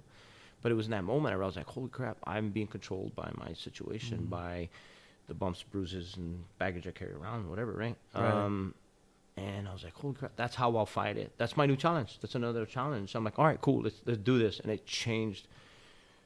I mean, it was a huge reset for me in my life. Because it was in that moment when I stopped being so gosh damn judgmental like everybody is. I was like, I was like, wow, I don't know what that guy's dealing with, or that girl, or this child, or this man, or I don't know what they're dealing with. I don't know. You know what? I'll listen to you. I'm not going to judge you. I may not agree with you. I'll have a healthy conversation with you, but I am not going to judge you. 'Cause I'm not in your skin, man. I'm not in your head or your heart. So, that was huge for me, and the whole, to the me not being ashamed of having post-traumatic PTS and fighting it every day. I'm not ashamed of it because, I'm human. I care. I'm a compassionate person. Right. I wonder at what time it became bad in our society to feel. If I didn't feel anything for all the stuff I've seen or done or witnessed or whatever, I think I'd probably be a sociopath. Like, seriously, Yeah, it's weird because they do kind of, in a way, train us to be sociopaths. I feel like when we get in, it's like, I know my dad is kind of like not to hate on my dad because my dad's an incredible man and great, wonderful guy, but he was always like, hey, like, men don't cry. Like, that's how I was raised, and it was very simple. And by the time I was 17 or 18, I cried a lot. So I disappointed him. Yeah. But, it's that kind of old school culture, very militaristic viewpoint. And they kind of train us in a way that desensitizes us. And then then when we actually need those emotions, they're like nowhere to be found. And so we're just bottling them up. I mean, the job we're performed to do sometimes requires you to separate it. Definitely. But I think we need to address it. Yes, and of course. Talk about and bring it up. So, and the transitional aspects exactly. of that too. And it's a normal human emotion. And there's two things I'll talk about. So, I hope everyone thinks this, and I hope you do too. Just think about it for a second. So, like when you hear people talk or someone's speaking or giving a speech or just in general casual conversation, and if they're talking about something that's near and dear to the heart or it makes them sad or they get compassionate and they'll tear up or choke up and they'll almost cry, what do they always do? They say, I'm sorry. Right. I'm sorry. Now, that's always, everyone's like, yeah, I've seen that. Hell, everyone's probably done it at some point, right? I want people to think about it from the other side. Has anyone ever apologize for being happy? No. It's a normal human emotion, right? Yeah. If I was like, I'm sorry, I'm so damn happy right now. No. Unless it's inappropriate, but you know what I mean? You've never done that. It's a normal human emotion. So to feel compassion or hurt and to acknowledge it, that's normal, man. That's called being a human and giving a damn. If you don't, then, hey, man, you got your own path. You got your own things. But I hope people see that in that light and be like, it's okay to feel. And I'll be honest, I am stronger now because I can acknowledge it. It's not going to I'm not weak. So, vulnerability is a foundation of human connection. If you want to connect to others or you want to be able to do something with drive and passion, you have to be vulnerable to do so. Vulnerability is not weakness. Everybody's vulnerable. I think in our current society or people like nowadays, everyone wants to be like, oh, I'm a Viking, or I'm a wolf pack, or I'm a whatever, like, I'm like, man, you know what? I got a beard. I got a beard. Yeah. But, Mike will tell you from a special forces group perspective that does not make you a badass. The beard does not make you bad. But, it's more than that. I like to think I'm a stronger, I'm a very compassionate, caring individual. Very. But I know what I bring to the table. Yes. If you want to bring something to me, okay, I'm going to do what I got to do. And it's almost like this. Actually, I was talking to the Task and Purpose guys about this earlier in the year.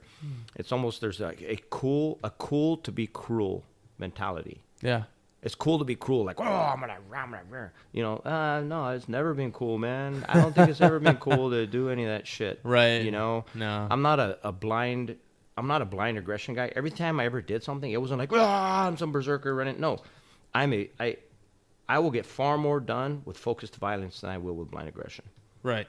Yeah. And that's just kind of how I see it. But that's the name of the game, especially in those precision units that are getting the job done, with that applied violence, that precise attack, that you realize that, all that outside extra stuff doesn't lead to you accomplishing the mission, right? Yeah. It's that spearhead, that attack, where you're being precise. So, one of the things you were saying, Rod, that, hit really hard home was, I remember I was giving this, not to talk too much about myself, but I had this gallery out in Austin, and, and we're having this gallery, and, I had like some of my old, World War II veterans, the prints up, because we were raising money for this gallery we were about to do, me along with the Zero Films guys. So Nate was there, Nate Boyer. Mm-hmm. Awesome. And love the guy. Yeah, love him to death. He's probably texting me, joking with me about my crap earlier. Yes, we recorded like 40 minutes of this podcast before we realized that I had actually not hit record on like 30 of it. So I'd shout out to myself for being a dumbass. So anyways, I want people to know how amateur I can be, dude. So it's important. So anyways, we're in this moment, and I was talking about Paul Merriman, this Iwo Jima veteran who, talked about like the most. I saw him get emotional one time in the talk about Iwo Jima, and he had been shot in the head and blown up by a pineapple grenade and all these, normal things that happen in combat. So badasses, yeah. So he's, and then he goes on to own a $240 million company after the Marine Corps. So, typical stuff. So he does all this, and he's talking about, in the worst day I had on Iwo Jima does not compare to watching my wife go to Alzheimer's. And he said, I was married for 62 years, and I started to lose her, and I would watch her fight me and come back into the building and, and try to scratch at my eyes and fight me. And she would get lost on a freeway out in Houston and call me up crying. And he goes, there's no day in Iwo Jima that compared to that, to watching the one I love the most fade. And as I'm giving that talk, I'm tearing up, man. Pretty powerful, heavy. Man. And then I'm watching all these badass SEAL dudes and Green Berets and stuff, and they're all tearing up too. And I remember Nate still teases me about this, but I pounded my chest and I was like, I want you to feel my heart. And so Nate's always like, I want you to taste my heart. I want you to smell my heart. So he teases me pretty hard. But in the moment, he could tell how much that meant to me. Yeah. And you know why I'm tearing up? Dude, I didn't give a damn. And I will never apologize for tears that are spent on this project, ever. Yeah, good. Well, I'm proud of you for doing that, man. But it took a little while to get there, man, because I was raised in a culture where, it was kind of seen as a weakness. And now to get to there, to see, hey, man, it's okay. Yeah. And when you're passionate about something, like you're saying, when you're vulnerable about something, there's power in that. Yeah. And so, for me, that is an important impact. And off of the back of that, I wanted to read this passage. Okay. Yeah. Okay. So we've got Mike's incredible book here, World War I British Poets. Yeah, keep it on my desk. Yeah, and it's important. I wanted to read this poem here, and it is called The Target. I shot him, and it had to be one of us. 'Twas him or me, couldn't be helped, and none can blame me for you would do the same. My mother, she can't sleep for fear of what might be a happening here to me. Perhaps it might be best to die and set her fears at rest. For worst is worst and worry's done. Perhaps he was the only son. Yet God keeps still and does not say a word of guidance anyway. Well, if they get me, first I'll find that boy and tell him all my mind and see who felt the bullet worst and ask his pardon if I durst. All's a tangle, here's my job. A man might rave or shout or sob, and God he takes no sort of heed. This is a bloody mess indeed. I just read that for like the 4th time, and I have chills because, I think unless you understand World War I and like how dramatically terrible that war was, you don't realize like it was at a time where, men got to the end of the war and they were like, it's not even almost is it worth it? Like, all this combat, all the death, it was just persistent. Ivor Gurney was the author for that. He was from Gloucester. At first he tried to enter into the military and he got held back because of, some what they saw as mental deficiencies. And then he joined and got sent to France and, experienced some of our worst battles probably seen in the history of mankind. In that day and age where technology was meeting innovation and innovation is meeting flesh and bone and blood. And all of a sudden you've got these, horrifying crater of the moon type battles. And, that passage is so powerful to me because it makes me think about what we're talking about here, which is art. Yeah. Art and the healing capabilities of art. Obviously, Igor was struggling. Yeah.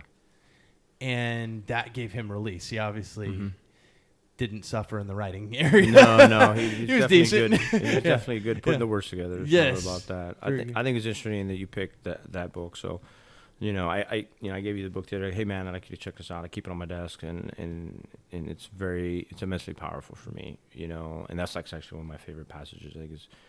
I wish I was like, God dang, Tim, are you in my head? How'd you pick that one, right? Yeah. But anyway, yeah. So art. I mean, what Eva was able to do was profound. So I got exposed to art when I was in the hospital, and Melissa Walker. God, I love this woman. She's the one that introduced me to art, and I don't know how she had the patience to do so. So it was part of the treatment protocol, and I was like, she's all right, we're gonna work on art therapy, and I was like, what? what?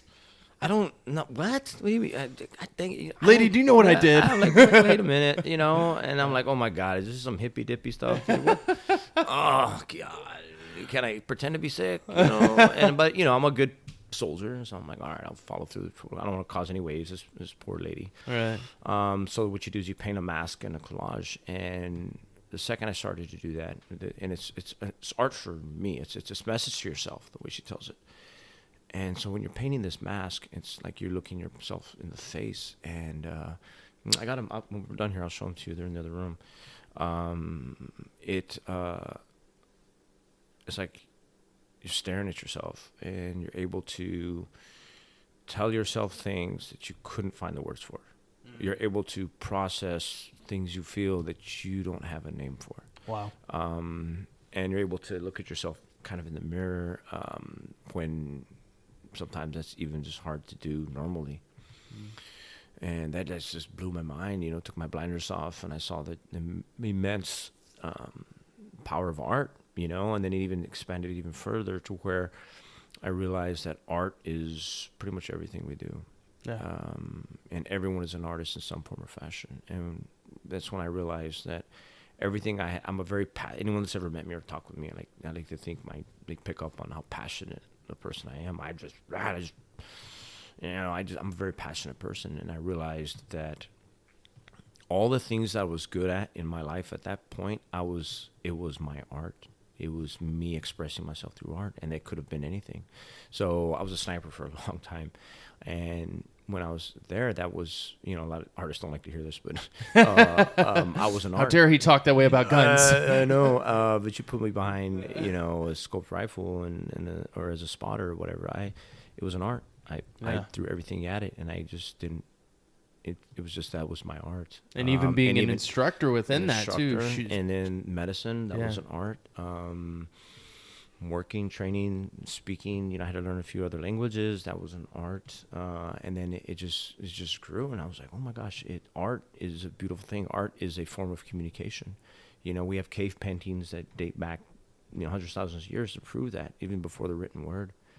And art has an immense power, and it has the ability to convey a thought, share a message, express emotion, that you just can't do sometimes with words or something. So it's incredibly powerful. It provides a catharsis for the artist as well.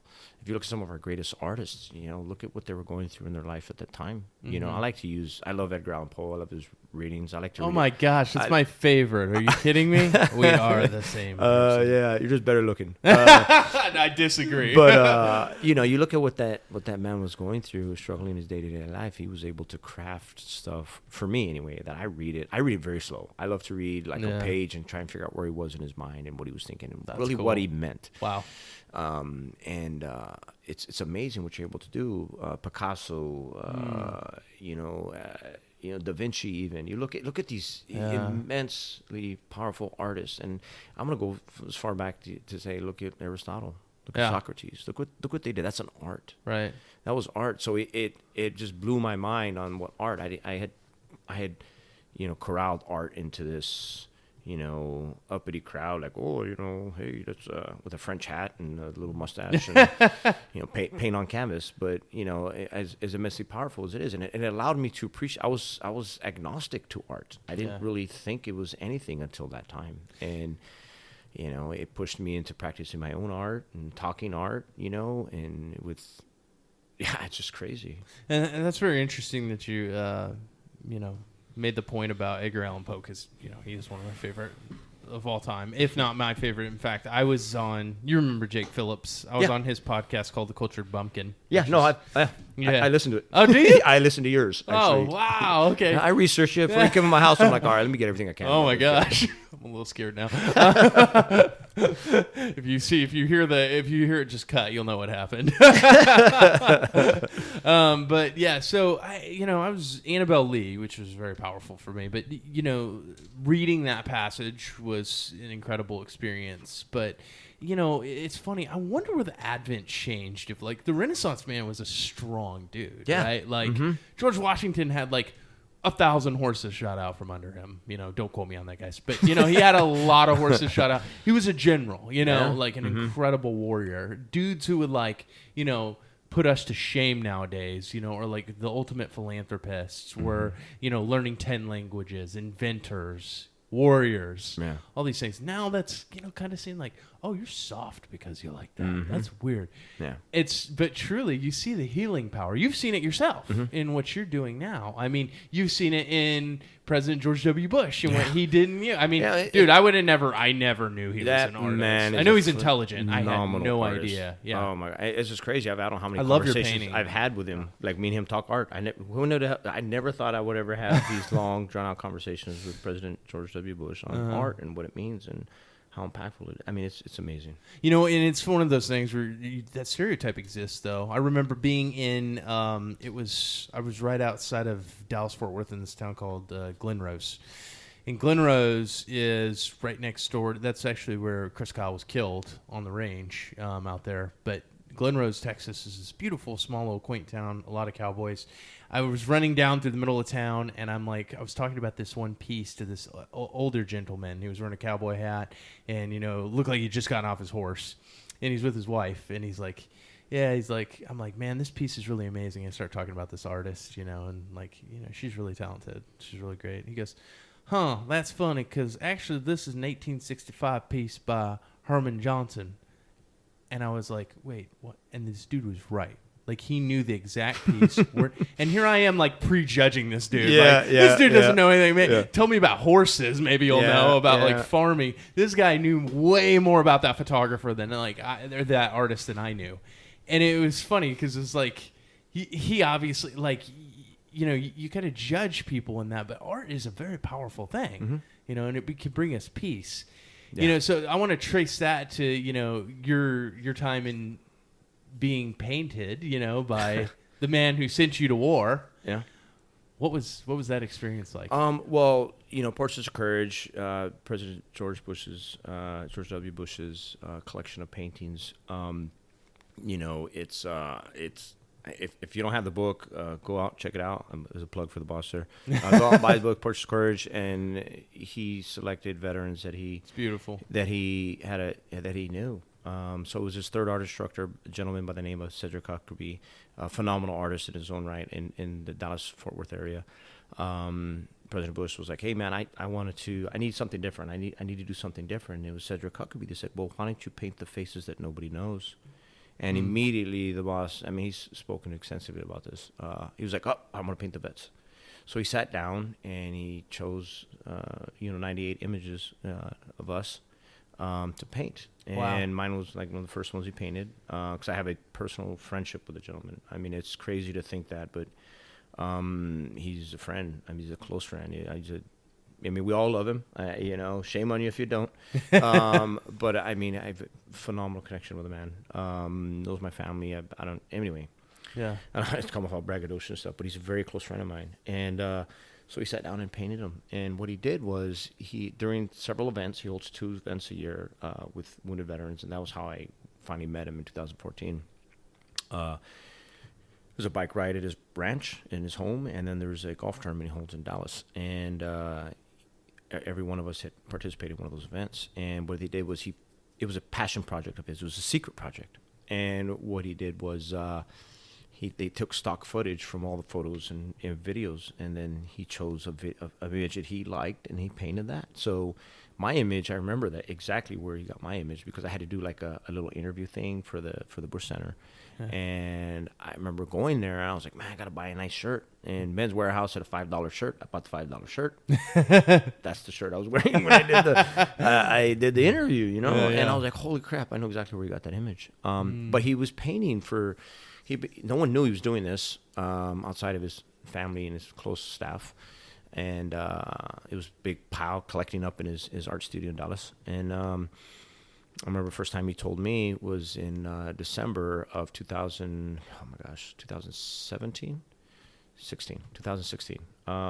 He was like, I saw him. We were up at I do a lot of events with him, spend a lot of time with him, the guy, and we were at the what's the aircraft carrier in New York City? I forget. Independence. Oh, jeez. Anyway, we were up there, and that's when he was announcing he was going to co-chair the Invictus Games of 2016.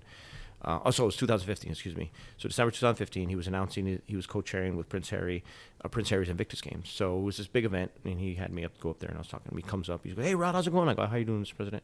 And he's like, "Guys, I want to let you know I just finished painting you." And I had been in the studio, me and him had talked art. I was like, I didn't know what to say. I'm like, he's like, "Yeah, I just finished it." I'm like, I didn't know what to say. Yeah. And then he was like, "Don't worry, your mom will like it." I'm like, okay. And so since then, that's where I've been. Wow. Like that's where I'm still in that moment. I don't know. Wow. I don't know how I can't put it. Like, it's such an incredible honor, and definitely undeserved honor. Humbling to have that man paint me. So he painted a bunch of us, and what's really cool is I hope everyone goes out and buy the book, because it's the #1 selling art book of all time, which is kind of cool. Wow, that is really cool. What he did was he wrote an essay about some of us in there. So I urge people to buy the book. Mm-hmm. You go on Amazon or wherever, buy it, but download the audiobook. Yeah. Because then it's the boss's President Bush that's reading so it. cool. So what you do is you open a page and you look at the art, the image, and then you listen to him tell the story about it, and it comes alive. It's amazing. But I have to warn everybody, there's some immensely powerful stories in there, so prepare to feel. Wow. Yeah. That's awesome. Yeah. I even think the technique that he uses is pretty fascinating. His brush strokes and his shading techniques are pretty incredible. I mean, he is. But it's not gifted. stereotypical of what you would expect. It doesn't look like a standard portrait. It's very different. Yeah, it was actually Winston Churchill that inspired him to paint. He was reading Really? Wow. Churchill's painting as a pastime, because Winston Churchill painting. He was like, "Well, hell, if that guy can paint, I can too." And he's a better painter than Winston Churchill. Well, Winston Churchill was drunk most of the time. So. Well, the boss has been sober a long time. Yeah. That's funny. Yeah, it was funny. So like President Bush, it was like him and I both quit at the same age at 40. Really? Yeah. Wow. Mm-hmm. Wow, that's powerful, man. And kudos to you for quitting. Yeah, for it getting just hit off. 5 That's hard, years. man. Yeah, 5 years. Yeah, no, I'm good, man. I have a moment. And I'm not against drinking. Some people can do it. I just know this hombre can't and shouldn't. You know, I can't do it. Yeah, no, I'm good. Wow. Man. So that all leads to what you're doing now.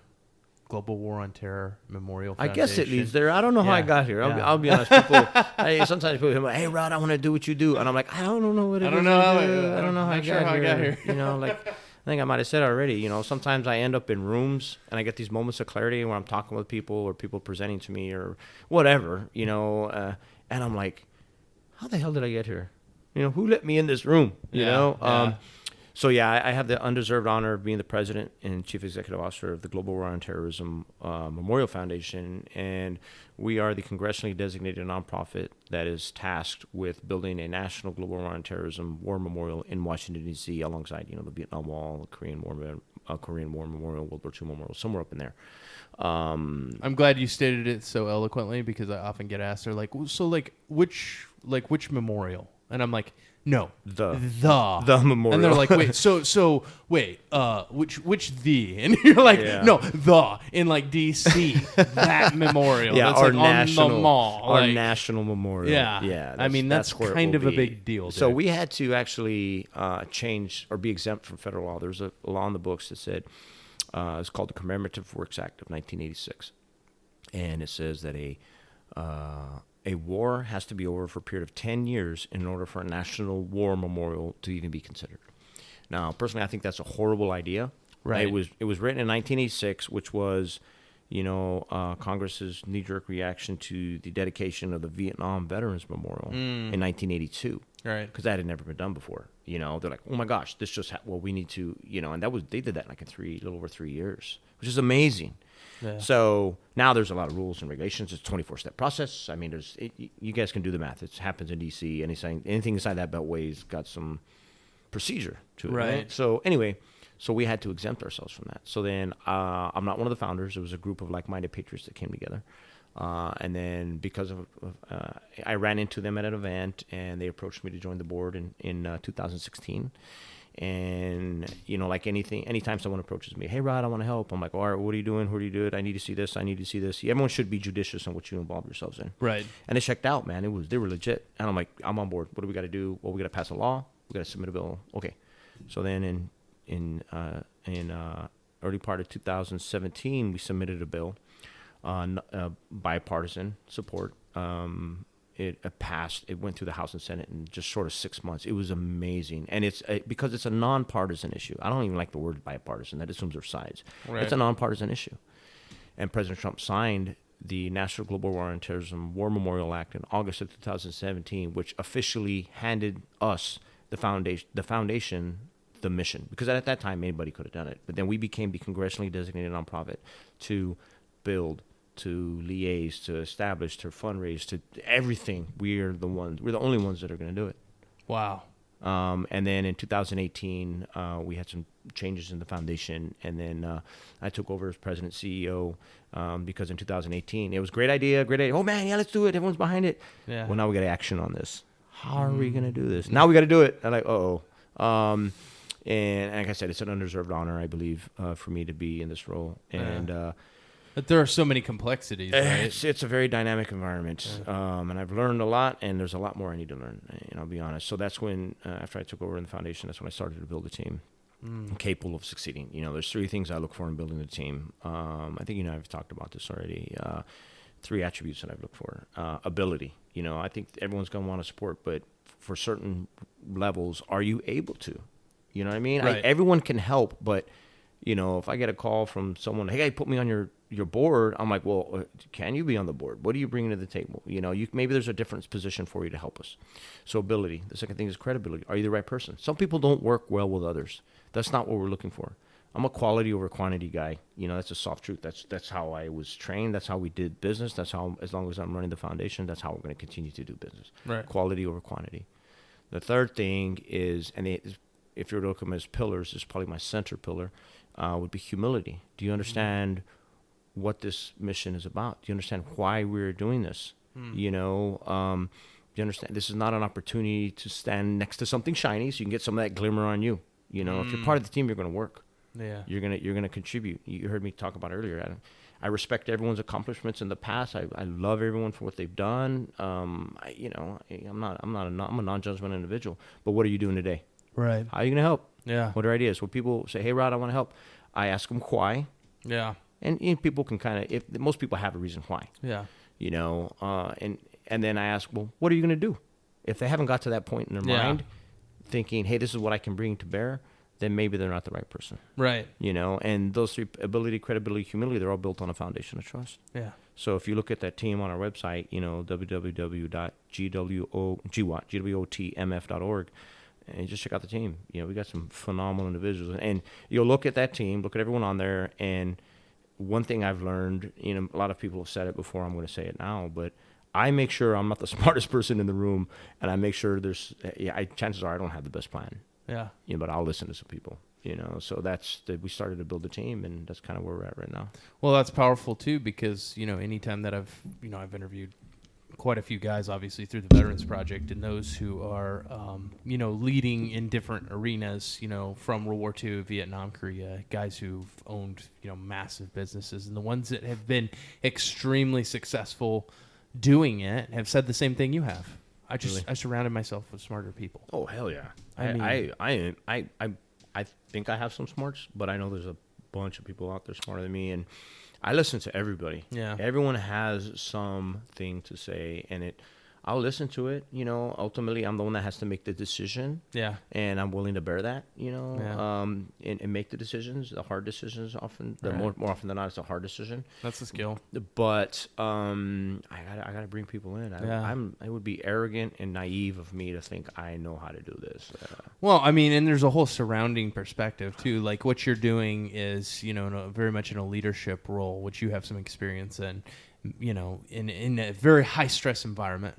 But slightly. Yeah. But having in that high stress environment and then being able to make those decisions, but knowing that you need to surround yourself. Well, hey, I need somebody who knows numbers well. I need somebody who knows, decisions in this area of business, ethics, logistics, those things. As you knew on a 12-man team, one guy's better at one thing than the other, right? Of course. And you have to have that in order to make up the whole team. Right. But being able to humbly admit, hey, I don't have all the answers. That's a tough thing to do. I tell, sometimes I've told people what I looked for. They get offended. I'm like, look, man, let me put it to you like this. Look, I was a sniper for my team. If I'm going on a sniper mission, I'm going to take Brian. He's my sniper partner. Yeah. He's the other sniper. We'll be far more effective than I take, our chief. You know what I mean? Or one of the other guys, who's not. Nothing against them. I'm sure they could probably figure. They have skills to bring to bear, but not the right skills. Right. So yeah, and in order to accomplish a greater mission, which in that case is war and battle, and being able to protect the indigenous peoples, you're going to admit that you have that weakness and understand that somebody else is going to be better than that at you. Because if you're not admitting that, you're getting guys around you killed. Of course, 100%. And I finally gotten to a point in my life. This is some years ago where I realized that I'm not ashamed to admit my ignorance. Because as you just pointed out, particularly in a combat environment, I've seen this happen. If you hide your ignorance, the decisions you make because of your ignorance will get people killed. And I've seen that, and I refuse to be part of that. Right. So if I don't know something, I'm that guy in the back of the room like, I didn't get that. Can you dumb it down for me? I'm sorry. Sorry, bro. Otra vez, man, please. Can we get that again? I'll do that. I've stopped meetings. I'm like, hold on, stop, back it up. What the hell does that mean? Okay, Rod. Hold on. Let's get on the whiteboard. Show me this. I have to because I want to learn. That's the other thing too. Is I want to learn. I want to know. I'm thirsty for knowledge. I want to know. If I don't know something, I want to learn it. That way, next time, if my badass teammate is standing next to me, I can at least negotiate it to the best of my ability. Yeah. And we were talking about this with Don and Cecilia last night. Oh, they're awesome. But it's like, great people.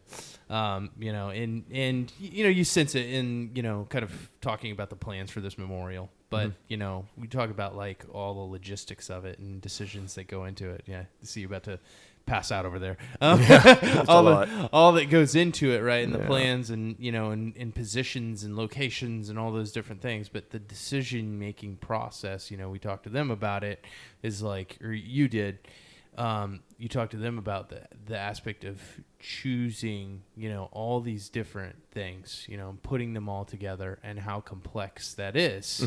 Within that, making decisions as a team, being able to admit those weaknesses and know, hey, man, I don't know everything in this area. But it's a massive project that deserves and commands all the respect and attention that we can possibly give it. I'm making the Donald Trump hand right now. I don't know why, but it's just happening. It's going to be huge, So, the decision-making process is so massive, but you have to be able to admit those weaknesses. No, you're right. And so, like last year, what we did was, shortly after, I took the leadership role, we're in the phases. So in the 24-step process to build a national memorial in our nation's capital, we're in steps 9 through 12, which is site selection. And that entails a lot, like where's it going to go, kind of the size and scope and whatever, right? So even with the robust and very well-established team that we have, again, I felt it was naive and arrogant of us to think we knew. Yeah. So I charged we have a contracting firm that we hired. I'm like, look, I want you guys to develop some discussion groups. I need to collect qualitative and quantitative data from the American people. I want to have these discussion groups and let's find out what it should look like. Should there be shrubbery? Should there be a fountain? Should there be hard space? Should there, what should it look? Should it be a flagpole? Large, small, how big, how many acres, half acre, quarter, what do you think? But then equally important, what should you feel? What should it say? This is going to be a piece of functional art, to circle back to art. Yes. It's going to take on a life of its own, like the Korean War Memorial. Some people love it, some people hate it. That's interesting. You know? I didn't know that. So, and it's like all the other ones. Even when the Vietnam Wall was built, there was a lot of negative, but I'm also going into this with my eyes wide open, like, we're not going to make everybody happy, which is why I'm moving that is forward. art too. Yeah, right? exactly. So that's why I was like, look, we need to create these discussion groups. So we came with a plan and we conducted discussion groups all over the place. We spoke with Blue Star families. We spoke with Gold Star families. We spoke with faith leaders in the three largest religions: Judaism, Christianity, and Islam in the United States. What does it mean? They were part of it. We spoke to the greater portion of our population, those that had never served. Yeah. And then we spoke to our key stakeholders. We actually held three days of discussion groups supported by FORSCOM. Thank you, Sergeant Major Grinston, who's now Sergeant Major of the Army. It's freaking awesome to see it. So Michael helped us, 3 days of discussion groups on Fort Bragg of our key stakeholders. Those that are still in the fire, right? And we had with peer groups in the morning, junior enlisted, junior NCO in the afternoon, junior officer, senior officer, or field grade, then command teams at brigade level. So, over those 3 days, we spoke with 66 service members, active duty service members, those some longer in the tooth like me, some of the older dudes that were still in, and then younger privates that hadn't deployed yet that were probably going to go fight someday. And those 66 individuals represented almost 800 years of service and 200 deployments. Jeez. So we gathered all this data, we synthesized it, put it together in a report that we're keeping internal because everyone wanted to remain somewhat anonymous. We have some demographics and how many people, and we spoke with everybody. Was really great about talking to the soldiers. We had several of them that were foreign born. They were natural citizens. They're U.S. citizens now, but they're born in other countries. So it's broad and diverse and inclusive of a discussion groups we could hold to gather this data. We did it. Wow. And when I read it all, once we compiled it all, and I read everybody's paper, I was at every single one except one discussion group. I was so relieved, and so it was such a empowering moment, like a feel-good moment for me, because the American people are a broad tapestry. We're of people of various beliefs and values and backgrounds and ethnicities and religions and whatever, and all the million of social labels that people choose to identify with, right? It was amazing at how similar everybody's replies were to the same questions we asked everybody, both open-ended and closed questions. Wow. It was phenomenal. I'm like, holy crap, this is the American people. Yeah, we're all different. That's what makes us so goddamn strong and resilient and amazing. And we have these discussions, and I'm not going to agree with you, but I'll have a discussion with you. But it was so similar. It was eerie. I was like, oh my gosh. That's wild. This is crazy. Of course, you had your outliers. Some people were like, wow, okay, that's your idea. Cool, whatever. But it was amazing. And they told us exactly This is where we want it. This is where we should go. This is what it should say. This is what we think it kind of should look like. And of course, design will come later on, but it was immensely powerful. And like I said, that we could not have got that if we hadn't done that. If we'd have thought, well, let's just do it internally, we never would have got that. Wow. So what are the next steps? So right now is site selection. Besides you not lighting yourself on fire. yeah. It's terrifying. I'll be honest. I can imagine. This keeps me up at night. Yeah. But right now it's site selection. Right now we're trying to find a spot on the mall to honor, and this memorial, because we had to pass a bill to be allowed to build this. This memorial has no precedence, just like this war has no precedence. Yeah. We're in a multi-generational we are in a multi-generational conflict with no clearly forecasted end in sight. When I say multi-generational, that really hit home for me 2 years ago when my oldest son, who's an infantryman in the 82nd Airborne, deployed to Afghanistan. Yeah. He's a big old 6 foot, 200 pound plus, bare-chested freedom fighter, smarter, better looking, stronger than I ever was. When me and his mother, hugged him on Green Ramp right here before he got in the back of the bird to go to Afghanistan. He was performing the QRF mission in the Helmand province, and anybody that knows anything about that, he's going to get in a fight. Sucks. So I hugged him. I had to lean up, tippy toe hug, type of thing. And he turned around to pick up his rucksack and his weapon, and he walked away to the bus, which was driving to the back of the bird. All I saw, I didn't see this,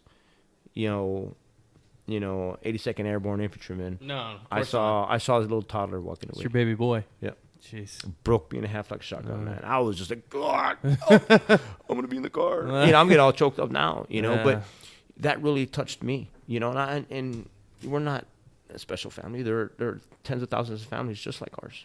It doesn't matter though, man, because that's your individual experience, and that's what you experienced. Right. And that for you is powerful. That's tangible because you raised him, and and it's tough, having 3 kids, and for part of that, being a single dad, like you're in that part and having to raise him through that, and then you get to the spot where it's like he's making his own decisions. Oh yeah, it's crazy, and I deployed 9 times throughout my career, Those were not my most difficult deployments. The most difficult deployments for me was watching Antonio and their mother deploy. Watching my loved ones deploy. Yeah. That was so difficult, and it took on a whole new thing where, I'm like, oh my gosh, this shows how much the family does serve. I could not have done my job had I not had them supporting me doing what I was doing overseas, knowing that they were loving me no matter what. And I like to think they think the same thing, and it's like that for all families. So the military families, especially the military child, it's amazing. And people think because Antonio is his name, Antonio, because both his parents are retired senior NCOs, that we encouraged it. Like, no, that was his choice, his decision. We'd neither encourage nor discourage military service. It's a personal choice that everyone has to make, and he chose to do that. We're immensely proud. I don't want to diminish it. But it has to be, and he knows more than many because like I mentioned, I've lost a lot of friends, and he has friends that lost their fathers and never came home. He knows, like my friends are, we're a small community, we hang out with each other. So when their dad doesn't come home, the kids talk. Yeah.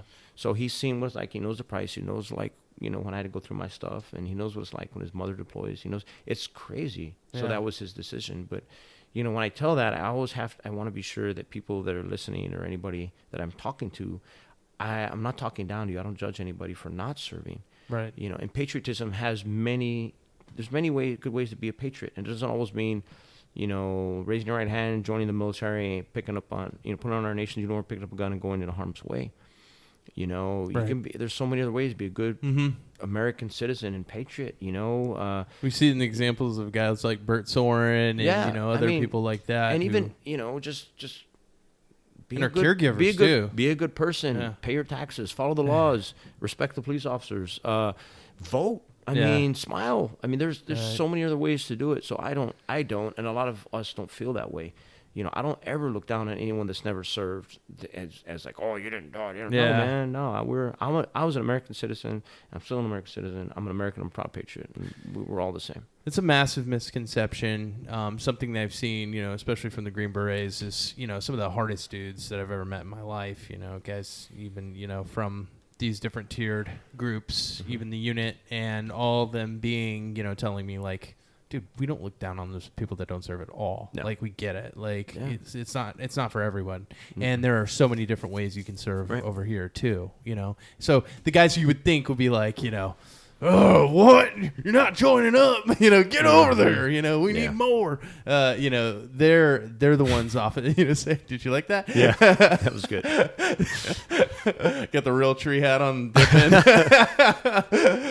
Deer season start yet? I know people season did.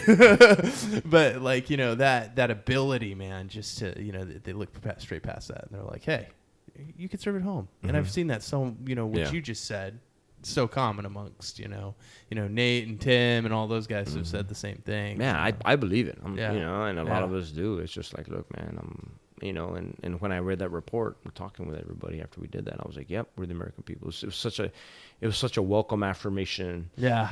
That I was just like, oh, I like choked up just talking about it. Yeah. I'm like, oh my gosh, it's so inspiring that to be part of this, truly profound project, and I believe we all share a sacred duty to honor all those women and men that have stepped forward to face terror. Yeah, that's amazing. Well, Mike, I asked this is one of kind of the scripted questions that I asked, but it's something that I want to hit on. Obviously, you're doing something incredible right now. What's most important to you and your legacy and how people see you, view you, your family, all that? I know as a very tough, broad question. Yeah. But what do you think is most important within all that? Like how people view you, how people view me? Yeah. Man, I don't know. If that even matters. I'm not someone that like, oh man, people care what. But what do you want your legacy to be shaped as? I hope people at the end of the day, man, just, hey, Rod did his best, man. He did his best, and I hope I'm looked at as, a good father. I'll be honest, man. That's the most important job I have right now is being a positive male role model in my son and grandson's life. Yeah. By far. Like, seriously, that's awesome. To me, that is more important than anything right now. Yeah, that's incredible. Well, Mike, I just wanted to say that it's been an absolute privilege having you on. Thanks for coming out, man. I appreciate you hanging out with me and working out with me. It was a good time. Dude, yeah. I always tell people, when I'm doing a project on them, like, you're taking a lot more on than you think. I'm just gonna be eating out of your pantry. I'm gonna be sleeping on your couch. I'm gonna be working out with you. Yeah, no, it was a good time, man. It's been great, man. I appreciate you coming on, and I appreciate all that you're doing for the community now, man. It says a lot about you to keep continuing on in your service after service. I was trying to do my part, bro. Yeah, thank you, man. Yeah, familia, right? Familia, yeah. All big familia, bro. Yeah. All right. Well, thanks, Mike. It's been great having you on. I want to give a huge shout out to D-Day Response Group, Dawn and Cecilia, for sponsoring this project. They obviously love Mike. They love the project. They love storytelling. They want to see these legacies properly captured. So thanks for tuning in. Don't forget to rate, review, subscribe to the podcast, and don't forget, our legacies are the mission. This has been the Veterans Project Podcast with our founder, Tim Kay. Check us out at www.thevetsproject.com, on Instagram @The Veterans Project, Facebook, The Veterans Project, and Twitter @Project_Veteran. Thanks for listening, and don't forget, our legacies are the mission.